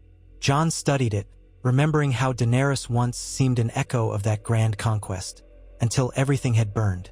Arya's voice was soft. "Does it still weigh on you, what happened with her?" Jon swallowed, letting out a slow breath. "Yes, it always will, I think. But less now, maybe. I see the realm moving forward, trying to heal. I just wish it hadn't cost so many lives." She nodded. "At least we can make sure no one else tries to follow that path of destruction. We keep the city safe from fire and blood." Jon turned from the tapestry. "Yes, and we keep building." They continued through the gallery, passing more scorched artwork, until they emerged onto a balcony that afforded a high view of the city. The sun had slipped below the horizon, leaving streaks of dusky pink in the sky. Torches and lanterns flickered in the streets below, forming a mosaic of light. Jon exhaled, leaning on the balustrade. "This place still doesn't feel like home," he admitted, voice low. Winterfell was home. Castle Black was a kind of home, too, in a strange way. Here, I'm never comfortable. Arya joined him at the balustrade, the wind tugging strands of her dark hair. "I understand, but you're needed here, as long as the realm stands on such fragile ground." A pensive silence stretched between them. Jon closed his eyes briefly, hearing the city's hum. Distant shouts, the clang of a hammer, the rumble of a passing wagon, the tumult of life. Perhaps, in time, I'll find a way to be both. King here when needed, but also a Stark of Winterfell. Arya made a quiet sound of agreement. "You'll always be a Stark. The people here know that. They know you're not the same as the Targaryens who ruled before." Jon opened his eyes, glancing at her. The mention of his Targaryen blood used to unnerve him, but now he felt a measure of acceptance. It was simply another thread in the tapestry of who he was. "Thank you," he said softly. She shrugged, looking away. "We should eat something. It's been a long day." He agreed, and they returned inside, heading for the smaller dining hall rather than the grand throne room. Ser Davos, Tyrion, and a few others were already there, picking at plates of roasted vegetables and salted fish. The conversation was subdued, everyone was weary. Jon and Arya joined them, listening as Tyrion recounted a half-amusing anecdote about a merchant from Liss who had tried to bribe his way into the keep. "You turned him away?" Arya asked. Tyrion took a sip of wine. "Politely, yes. He offered me a trunk of foreign spices if I could secure him an exclusive license to sell them at the docks. I told him I appreciated the gesture, but that we have processes for these matters now." He seemed disappointed. Davos chuckled. "At least we're no longer forced to accept every bribe to keep the realm functioning. Remember the days when half the city was in open revolt and we couldn't even guarantee a safe walk to the docks?" Jon gave a tired smile. "Small progress is still progress. I'd rather have a disappointed spice merchant than another rebellion." The conversation meandered, touching on old war stories, the new fortifications on the city walls, and the rumored sightings of shadowy figures near the city's outskirts. Arya confirmed she'd heard the rumors, likely bandits testing the perimeter. Ser Richard's watchmen would handle it, but she planned to investigate if it persisted. Eventually, the meal wound down and the group dispersed. Jon walked with Davos in the corridor for a moment, pausing near a flickering torch. "Thank you for guiding the city while I was gone," Jon said quietly. Davos waved a dismissive hand. "I only did what I could, Your Grace. Truth be told, I felt out of my depth at times. But the people are learning to trust us, if only because you've proven you're not a tyrant." Jon inclined his head in gratitude. "Still, you have my thanks. Get some rest." He parted ways, returning to his own chambers. The day had been long, the days ahead likely just as demanding. The thought of crawling into bed, even for a short respite, was tempting. Outside his window, the clouds loomed heavy, promising more rain by morning. Jon lit a single candle by his bedside, letting the gentle flicker guide him as he pulled off his boots and cloak. On a small table lay the stack of letters he had yet to read. He eyed them, then shook his head. They could wait until dawn. He doused the candle, darkness enveloping the room save for the faint glow from the corridor. Sleep came in fits, but it came. And when he dreamed, he saw the north, boundless snowfields, and a pack of wolves howling at a pale moon, their voices echoing through an endless night. By first light, the city stirred with renewed purpose and Jon was back at the business of governing. He joined Arya, Davos, and Tyrion in welcoming a small delegation from the Westerlands, minor Lannister cousins who had come to negotiate trade routes and inquire about how best to rebuild certain towns. One introduced himself as Ser Fern Lannister, a gaunt man with a hawkish nose and a careful way of speaking. "We're in need of more coin to restore roads near Lannisport," he said in the throne room, bowing respectfully before Jon. "Our miners bring forth gold, yes, but the cost of building new infrastructure is steep after all these wars." Jon listened with a measured expression. "Are you proposing a loan from the crown, or do you have something to offer in exchange?" Ser Fern's eyes shifted. "A mutual investment. If the crown invests in the roads, we can ensure a steady flow of gold to King's Landing. We'll lower the price for minted coins if we have a stable route for our shipments." Tyrion eyed his cousin from the side. "And what guarantees are you offering that the crown's investment won't be swallowed by local feuds or private debts?" Fern straightened. "We have a council in Lannisport overseeing the Reconstruction. They'll provide detailed accounts. Besides, the Westerlands remain loyal to King Jon Snow." Arya observed the man's posture. He appeared sincere enough, though caution was always wise when dealing with a Lannister. "We'll want those accounts in writing," she said calmly. "If we see evidence you've spent the crown's coin appropriately, we can discuss partial loans or grants, contingent on the region's ongoing loyalty and fair trade with the capital." Fern inclined his head. "Understood. We'll provide all records." Jon gestured for Tyrion to speak with his cousin in private, hashing out details. There was no point in dismissing them outright. Strengthening the Westerlands roads would help the entire realm. But it had to be done carefully without draining the crown's coffers unnecessarily. The meeting continued with polite exchanges, concluding in an agreement that the Westerlands would submit a formal proposal. Jon withheld final approval but welcomed future negotiations. After the delegation departed, Jon rose from the throne. "One more alliance to juggle," he remarked, wearily rubbing his neck. "At least it's not swords being pointed at our throats." "That's progress indeed," Tyrion said dryly. They adjourned to the council chamber again, covering a litany of smaller matters: pirates on the stepstones, rumors of Sellsword recruiters drifting through the Stormlands, the possibility of sending an envoy to the free cities to secure more direct trade lines. Each topic demanded attention, and the hours melted away. By noon, a servant arrived with bread, cheese, and ale, placing it on the table so they could at least eat while they worked. Arya rarely touched more than a few bites, her focus on the conversation, her gray eyes scanning every speaker. Davos, ever courteous, tried to maintain a sense of civility despite the rushed midday meal. Jon found himself uncommonly hungry, devouring a hunk of bread as he listened to a clerk outline potential harbor expansions for King's Landing. Then a guard stepped in, bowing stiffly. "Beg pardon, Your Grace, but the High Septon's retinue has arrived. They're awaiting you in the lesser audience hall." Jon traded a look with Arya. "He's earlier than expected. Let's not keep him waiting." They set aside their meal and made their way to the smaller, but still imposing, hall. This room had been hastily repurposed after the throne room was partially destroyed by dragonfire. Though the main throne room was back in use, Jon often preferred this lesser hall for delicate negotiations, as it was more intimate and less weighted by the grandeur and historical violence of the Iron Throne's presence. The High Septon was an older man, lean and ascetic, wearing pale robes trimmed with gold thread. His eyes were a soft brown and his expression radiated mild benevolence. At his side stood a few septons in simpler robes. They bowed as Jon and Arya entered. The High Septon began with a gracious smile. "Your Grace, my lady hand. The blessings of the Seven upon you." Jon inclined his head politely. "We welcome you. Thank you for coming." They exchanged initial courtesies, with the High Septon remarking on the city's slow restoration and praising the crown for turning away from the madness of flames that had once engulfed King's Landing. Jon recognized the subtle reference to Daenerys's final act. He forced a neutral smile, steering the conversation toward the Faith's activities. "We heard word of your efforts to provide food and shelter for the poor," Jon said. "This is commendable. The Crown is willing to support such endeavors, so long as they remain open to all in need and do not exclude any on the basis of differences." The High Septon nodded, hands folded before him. "Of course, Your Grace. The Seven welcome all sinners to redemption." Jon kept his tone steady. "We also understand you've spoken of reviving a certain martial aspect within the Faith. The Faith militant has caused strife in the past. It's my hope we can avoid repeating that." The older man offered a gentle smile, as though speaking to a child. "We do not seek to sow strife, my king. We only seek to protect our worshippers, defend septs against bandits if necessary. These are dangerous times. Arya's gaze was flinty. The city has the watch for that. If your septs face threats, you can request additional guard patrols. We cannot allow a private army to form under religious banners. That has proven disastrous before.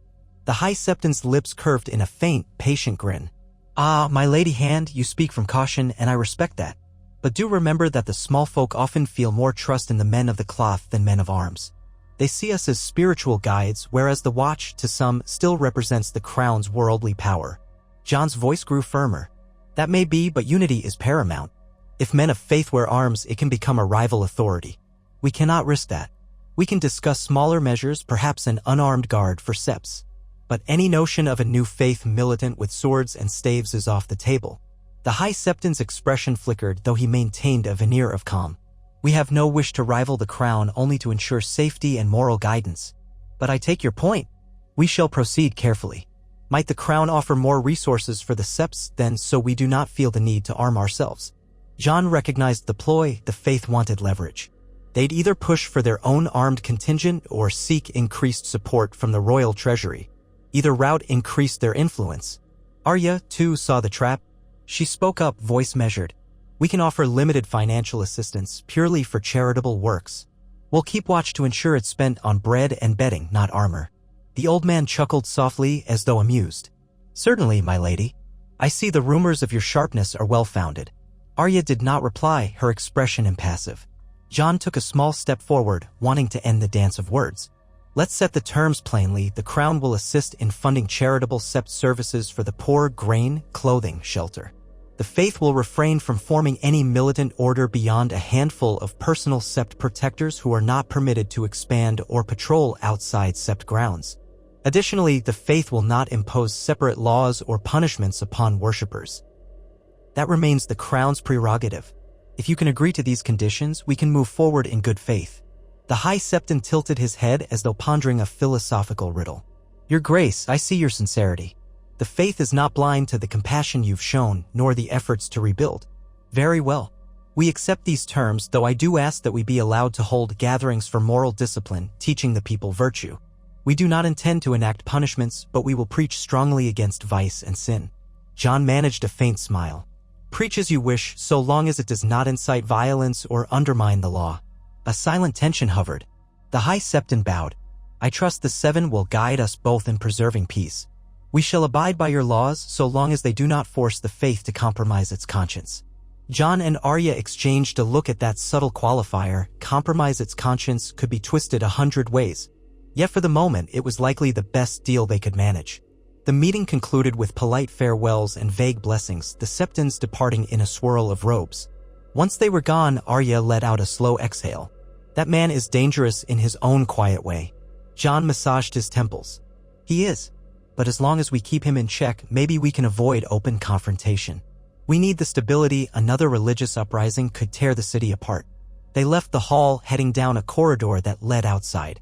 The day had turned gray and wet, drizzle falling in a steady patter. A pair of guards rushed to hold out cloaks so neither Jon nor Arya would be soaked as they stepped into the courtyard. Jon signaled the men away, disliking fuss. In the courtyard, a group of watchmen practiced formations, drilling under the watchful eye of a night captain. Arya nodded approvingly at the discipline, then turned to Jon. I'm going to speak with Sir Richard about the bandit rumors near the city outskirts. Care to join? He considered it but shook his head. You handle it. I need to review the letters we've neglected, especially any from Sansa or the Vale. We also had the piece of business from Gendry about storms hitting the Stormlands. I'll be in the council chamber. She nodded and strode off, her cloak trailing behind. Jon watched her for a moment, admiring her tireless commitment. She had grown from a fierce child to a formidable guardian, a protector of both him and the realm. Then he turned toward the keep, heading indoors. A lingering ache in his muscles reminded him of sleepless nights and the weight of constant vigilance. Inside the council chamber, he found the table cluttered with scrolls. Maester Law looked up, blinking. Your Grace, I took the liberty of organizing the letters by region. We have a stack from the north, mostly updates on the Watchers near the wall. Another from the Vale regarding the refugees. A few from Dorne. Brienne wrote you as well. Jon's eyes lit at the mention of Brienne, who was still stationed in Dorne to coordinate final pacification efforts. I'll start with hers. He broke the seal on a parchment bearing a neat, firm script. Brienne wrote that, although most organized banditry in Dorne had been quelled, a few pockets of trouble persisted near the border with the Stormlands. She believed local forces could handle it with minimal help, yet cautioned that a strong, consistent presence from the crown was necessary to maintain peace. Jon could hear the knight's unembellished voice in every line, reminding him that honor and vigilance must go hand in hand. He set it aside, making a mental note to write back, granting her authority to remain as long as necessary. Next, he opened a letter from Sansa. It was brief but warm, detailing Winterfell's cautious optimism about the next harvest. She mentioned that she had begun discussions with certain lords to send more excess grain south if the season allowed. Catelyn, her daughter, was thriving, already showing signs of the stubbornness that ran in Stark blood. Jon smiled despite himself, feeling a pang of homesickness. The North called to him still, but he could not answer while the capital needed him so. After reading further letters, one from Robin Arryn's regent in the Vale, another from House Glover about ensuring safe travel for caravans, Jon penned quick replies, instructing the maester to finalize them and prepare ravens. He was just finishing the last line when Tyrion strolled in, a slight limp in his step after a long day. The dwarf poured himself a cup of watered wine and joined Jon at the table. "Any bright news?" Tyrion asked, sipping the modest vintage. Jon set his quill aside. "Brienne says Dorne is stable. Sansa might send extra grain. That's bright enough for me." Tyrion made a contemplative noise, swirling the cup. "Have you given thought to expanding your alliances in a more traditional way?" Jon tilted his head, brow knitting. "What do you mean?" "Marriage," Tyrion said bluntly. "Pacts sealed in wedding feasts and shared heirs. It's how the old kings cemented alliances that outlasted immediate crises." Jon felt a flash of discomfort. He had barely considered personal matters. "I have no appetite for marriage negotiations," he said stiffly. "I've done enough binding alliances by necessity. My personal life," he paused, shaking his head. "I don't see that as a priority right now." Tyrion raised a hand in a gesture of peace. "I'm not pushing you, but you should know the Lords whisper about the future. If something happens to you without an heir, the realm plunges into uncertainty again. They worry about a repeat of the last succession crisis." Jon sighed, feeling an old heaviness return to his chest. "I understand their concern, but I refuse to marry just to soothe their fears. If it comes to that, maybe Sansa's line or Bran's line can inherit. I'm more worried about feeding people than siring heirs." Tyrion studied him with quiet sympathy. "I know, and I respect that. But you might find it helps unify the realm, especially if it's a match with a powerful house. The Martells and Dorne have distant relations, the Tyrell cousins in the Reach, so forth. Just keep it in mind." Jon nodded reluctantly. "I will." Tyrion took another sip, then changed the subject. "Regarding the Iron Islands Treaty, I've drafted preliminary terms. Would you like to review them now?" "Send for Arya as well," Jon said. "She should see them, too." Tyrion rose, stepping into the corridor to dispatch a guard. Jon rested his forehead against his palm, taking a moment to steady himself. Thoughts roiled, the Faith's cunning overtures, the Westerlands seeking loans, the refugees spread across half the realm, the Iron Islands demanding lowered tariffs, the question of heirs. It sometimes felt impossible that a single man, or even a small council, could juggle so much. Yet here he was, guided by a sense of duty deeper than any desire for comfort. Arya arrived soon after, a faint flush to her cheeks from the drizzle outside. She shook off water from her cloak, draping it over a chair. "Sir Richard has men investigating the outskirts. So far, no sign of large bandit groups, just a few petty thieves." She paused, noticing Jon's pensive expression. "Everything all right?" "Tyrion wants me to marry," Jon said dryly. Arya blinked, then made a short laugh that held no true amusement. "Did he now? That's about the last thing you want, I suspect." Jon shrugged. "I'll deal with it when I must." Tyrion coughed gently, offering a conciliatory smile. "It was merely a suggestion, my lady hand. One that the realm's lords might press harder if we face another crisis." Arya rolled her eyes. "Let them press. Jon has more important tasks." Tyrion didn't argue, instead laying out the parchment detailing the Iron Islands agreement. Yara would turn over or rein in the reaving captains, end any unlawful raids, and cooperate with the Crown's naval patrols. In return, the Crown would reduce certain tariffs on iron ore, hemp rope, and fish imported from the Iron Islands. The islands would also gain limited autonomy to govern their own local customs, provided they didn't undermine the king's law. If any captain defied the terms, Yara was to hand them over for royal justice or face losing her privileges. Arya read it carefully, frowning. It's generous, but we need to ensure Yara really can deliver those captains. Otherwise, we'll look weak. Jon skimmed the text. She gave her word once before that the Ironborn would cease reaving, and for the most part, they did under her leadership. The few rogues left might be the last holdouts. I suppose we give her a chance to prove she's still in control. Tyrion tapped the parchment. We could add a clause. If raids resume, the crown can revoke these lowered tariffs and dispatch the royal fleet to enforce order. It's a strong deterrent if we can muster the ships. Jon nodded. Let's do that. We'll finalize the terms and send them to Yara. If she consents, we proceed. If not, we reconsider. Arya agreed. We can also keep an ear out for any Targaryen loyalists or other factions who might try to exploit a potential conflict on the seas. The Golden Company's remnants are scattered, but some might still roam. Tyrion's gaze darkened. Yes, we'd best remain vigilant. With that settled, they placed the document aside for the royal seal once the revision was added. Outside, the drizzle turned into a heavier rainfall, pattering on the windows. Jon rose, stretching his back. I need a moment of air, ironically enough, even in the rain. Arya smirked. Try not to get soaked through. He left them to finalize small details, stepping out into a covered walkway that overlooked the training yard. The rain streamed off the slate roof, forming a glimmering curtain at the edge. Below, a few determined guards sparred under a hastily erected canopy, their blades clacking. Jon leaned on the railing, letting the moist breeze wash over his face. There were days he felt the entire realm's weight pressing on his shoulders. In quieter moments like this, he found a modicum of peace in the simple sounds of rain and steel. His thoughts drifted to the north again, Sansa's letter, the images of Winterfell blanketed in snow. He wondered how she was coping, ruling that harsh land through winter. At least they had known some measure of unity since the war with the dead. But even that had not erased all grudges or ended all disputes among northern lords. He resolved to send another letter soon, inquiring more personally about Catelyn, about life in the castle. Then his mind went to Bran, somewhere west of the realm, or so rumor said, lost in his mysterious journeys and visions. With a sigh, Jon turned back inside, returning to the swirl of governance. The next hours were spent in endless administrative details, hearing minor petitions, granting audiences to travelers, and approving more funds for the city's rebuilding. Arya joined him part of the time, though she left occasionally to handle matters with the Watch or to roam the city, gleaning rumors. Davos popped in to mention that a small San fleet from Liss was docking in King's Landing. Friends of Salador San, the old pirate ally, perhaps. Tyrion offered to greet them, hoping to secure better trade connections. Night fell, and the day's gloom gave way to darkness. Another small meal was shared in the council chamber, more business hammered out, and by the time Jon retired to his chambers, his eyelids felt like lead. He tugged off his damp cloak, letting it hang near the hearth to dry. Outside the window, the rain had slowed, replaced by a thick fog creeping over the rooftops. The city lamps glowed faintly, smudged by mist. Yet his mind wouldn't quiet. He found himself pacing, thinking about the realm's precarious balance.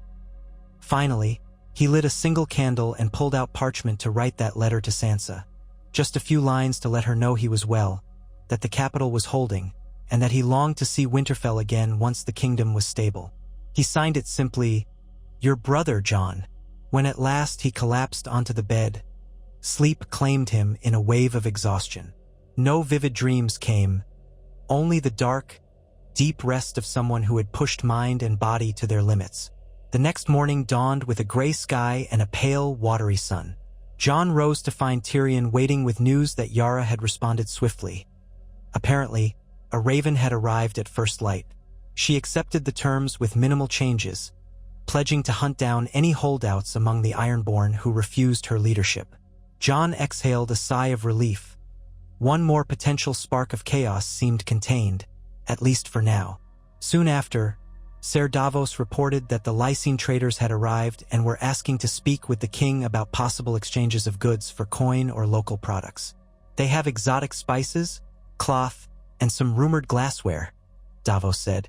They hope to establish a presence in the city's marketplace. Jon considered it. I'll hear them, but keep them at arm's length.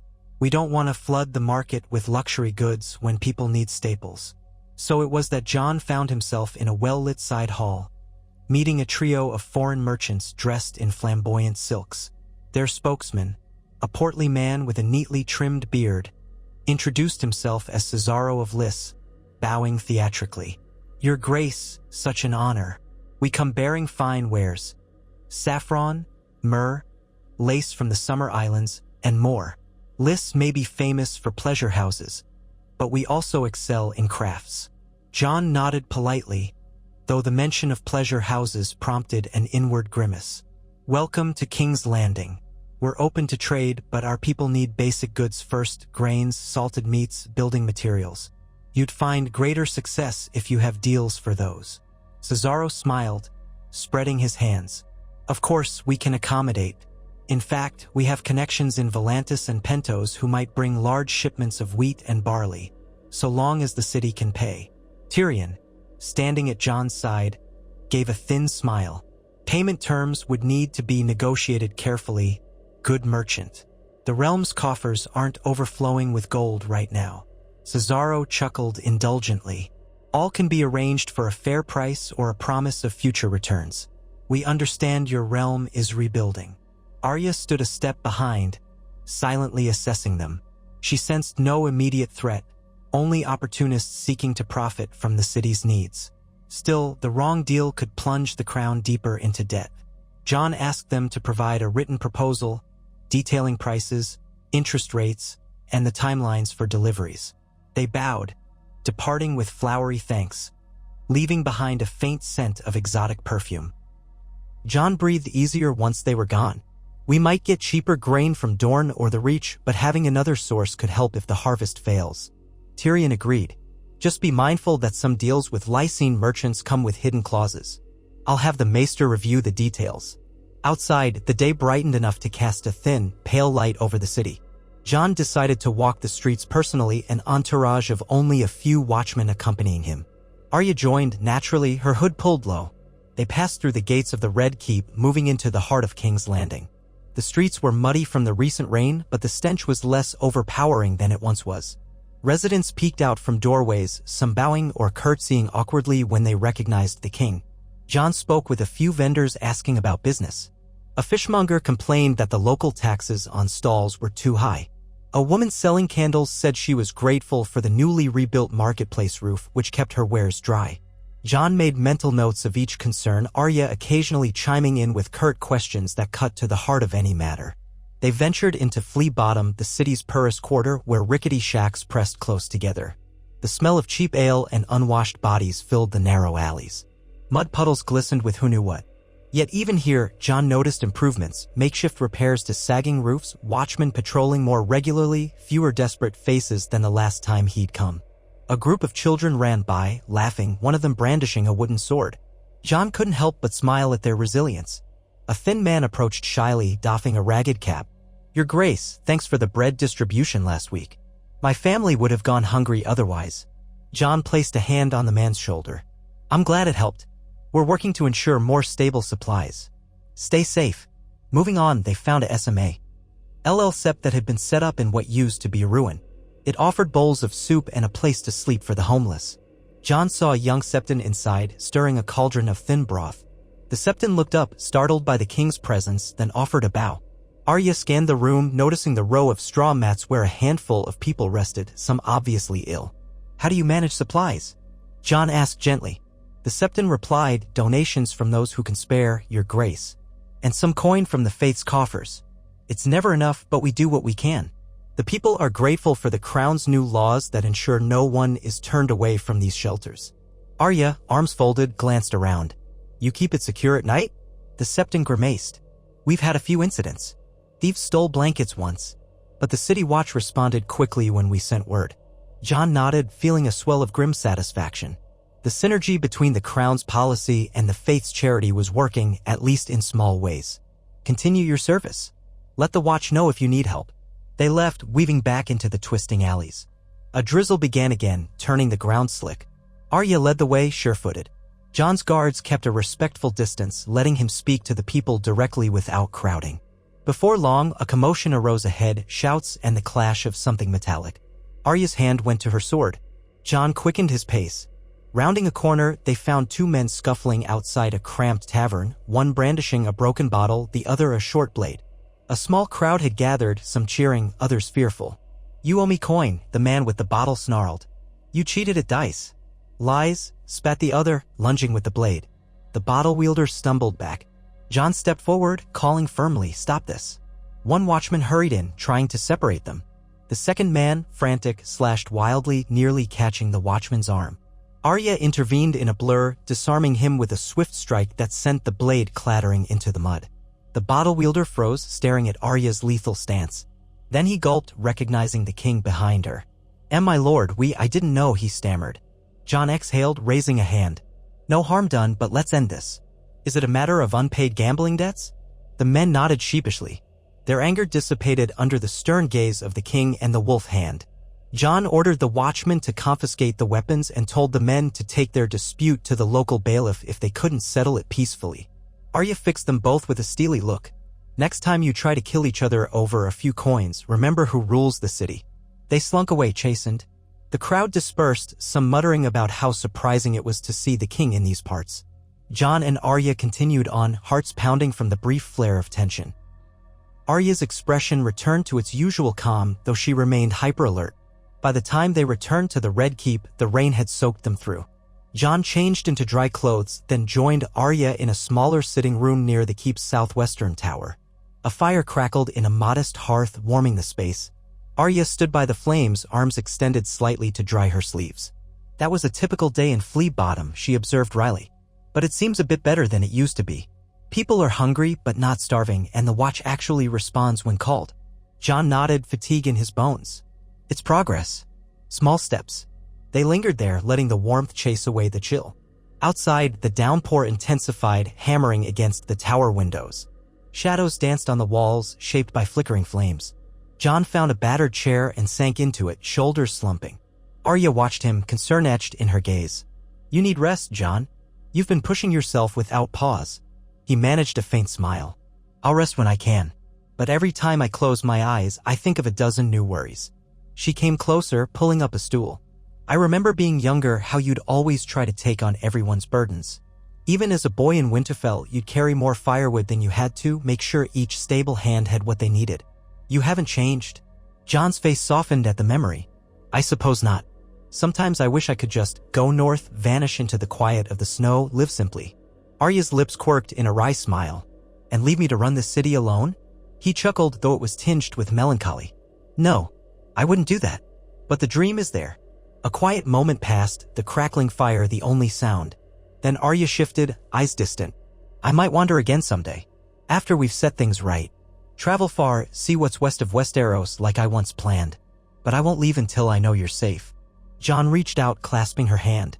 The gesture was rare for him, a show of vulnerability he rarely allowed himself in the presence of others. "Thank you," he said softly, his voice laden with gratitude. "But I hope you do find your way, Arya. When the realm no longer needs you." She squeezed his hand briefly, then released it, standing up. "Rest, Jon. Even a king can use a nap." He gave a weary nod. Once she left, he closed his eyes for a moment, listening to the rain. Despite his responsibilities, a wave of fatigue pulled him down. He let himself drift there in the chair by the fire. His doze was broken by the distant tolling of a bell, an alarm from the city's walls. Jon snapped awake, heart pounding. He shot to his feet and rushed into the corridor, hearing frantic voices. Guards ran past, some carrying crossbows. A panting messenger nearly collided with Jon. "Your Grace," the messenger gasped. "We have a disturbance at the harbor." A ship arrived under suspicious circumstances, and the gold cloaks discovered contraband, something about dragon eggs. Jon's blood turned to ice. "Dragon eggs?" The messenger nodded wildly. "That's what they're saying. Smugglers found with large stones in crates, rumored to be eggs. The watch is trying to contain the situation, but a fight broke out." Jon clenched his jaw. "Where's Lady Arya?" "She's on her way to the harbor with a detachment of watch," the messenger said. Jon immediately strode toward the main gate. "Summon a strong force. We can't let chaos break out in the docks." Within minutes, Jon was mounted and galloping through the rain-slick streets, a retinue of knights at his heels. The harbor lay at the southwestern edge of the city, where the Blackwater Bay lapped against the quays. The downpour made the cobblestones treacherous, but they pressed on. As they neared, the sound of shouting rose above the wind. Dismounting near the pier, Jon saw a cluster of watchmen surrounding a large, two-masted ship. Lantern light flickered, casting long shadows. On the deck, sailors armed with daggers and crossbows yelled in foreign tongues. A few bodies lay slumped on the docks, watchmen or smugglers, it wasn't clear. The swirling rain and confusion made it hard to see. Arya was at the forefront, sword drawn. She gestured for the watchmen to form a perimeter. Jon joined her, water streaming off his cloak. "What's the situation?" She spoke tersely. "Ship from Essos. They claimed to be ordinary merchants, but the watch discovered suspicious crates. The crew resisted inspection, then fighting broke out. They might have contraband, someone said dragon eggs, but we haven't confirmed." Jon felt a surge of alarm. "We can't let them slip away. Secure the ship. Disarm them." They advanced, watchmen surrounding the vessel's gangplank. Some of the crew retreated to the deck, brandishing weapons. Others threw crates overboard in desperation. A crossbow bolt whizzed past, burying itself in a wooden post. Jon ducked behind a pile of rope, adrenaline pounding. Arya signaled the watchmen.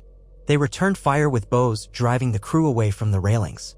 Arya dashed forward, nimbly climbing onto the plank. Jon followed, sword in hand, though he half expected more bolts. The rain hammered them from above, making the deck slick as glass. A burly sailor charged, swinging a cutlass. Arya sidestepped, slashed his arm, and kicked him aside. Another crewman lunged at Jon, who parried and knocked him unconscious with the pommel of Longclaw. More watchmen boarded behind them, subduing or restraining the rest of the sailors. The confusion ended quickly once the smugglers realized they were outmatched. Arya pointed to the hatch leading below deck. "The crates are down there." Jon nodded. "Let's see what we're dealing with." They descended the creaking steps into the ship's hold, lanterns held high. Water seeped in from the hull, adding a dank smell of rotting seaweed. In a corner, half hidden by a tarp, stood several large wooden boxes. One had been pried open, revealing something that glistened in the lamplight, a rough, oval shape, mottled with dull colors that looked eerily like the scales of a dragon egg. Jon felt his heart lurch. He approached, carefully touching the surface. It was cool and solid, reminiscent of the petrified dragon eggs he'd seen once in old records or the legendary eggs once gifted to Daenerys Targaryen.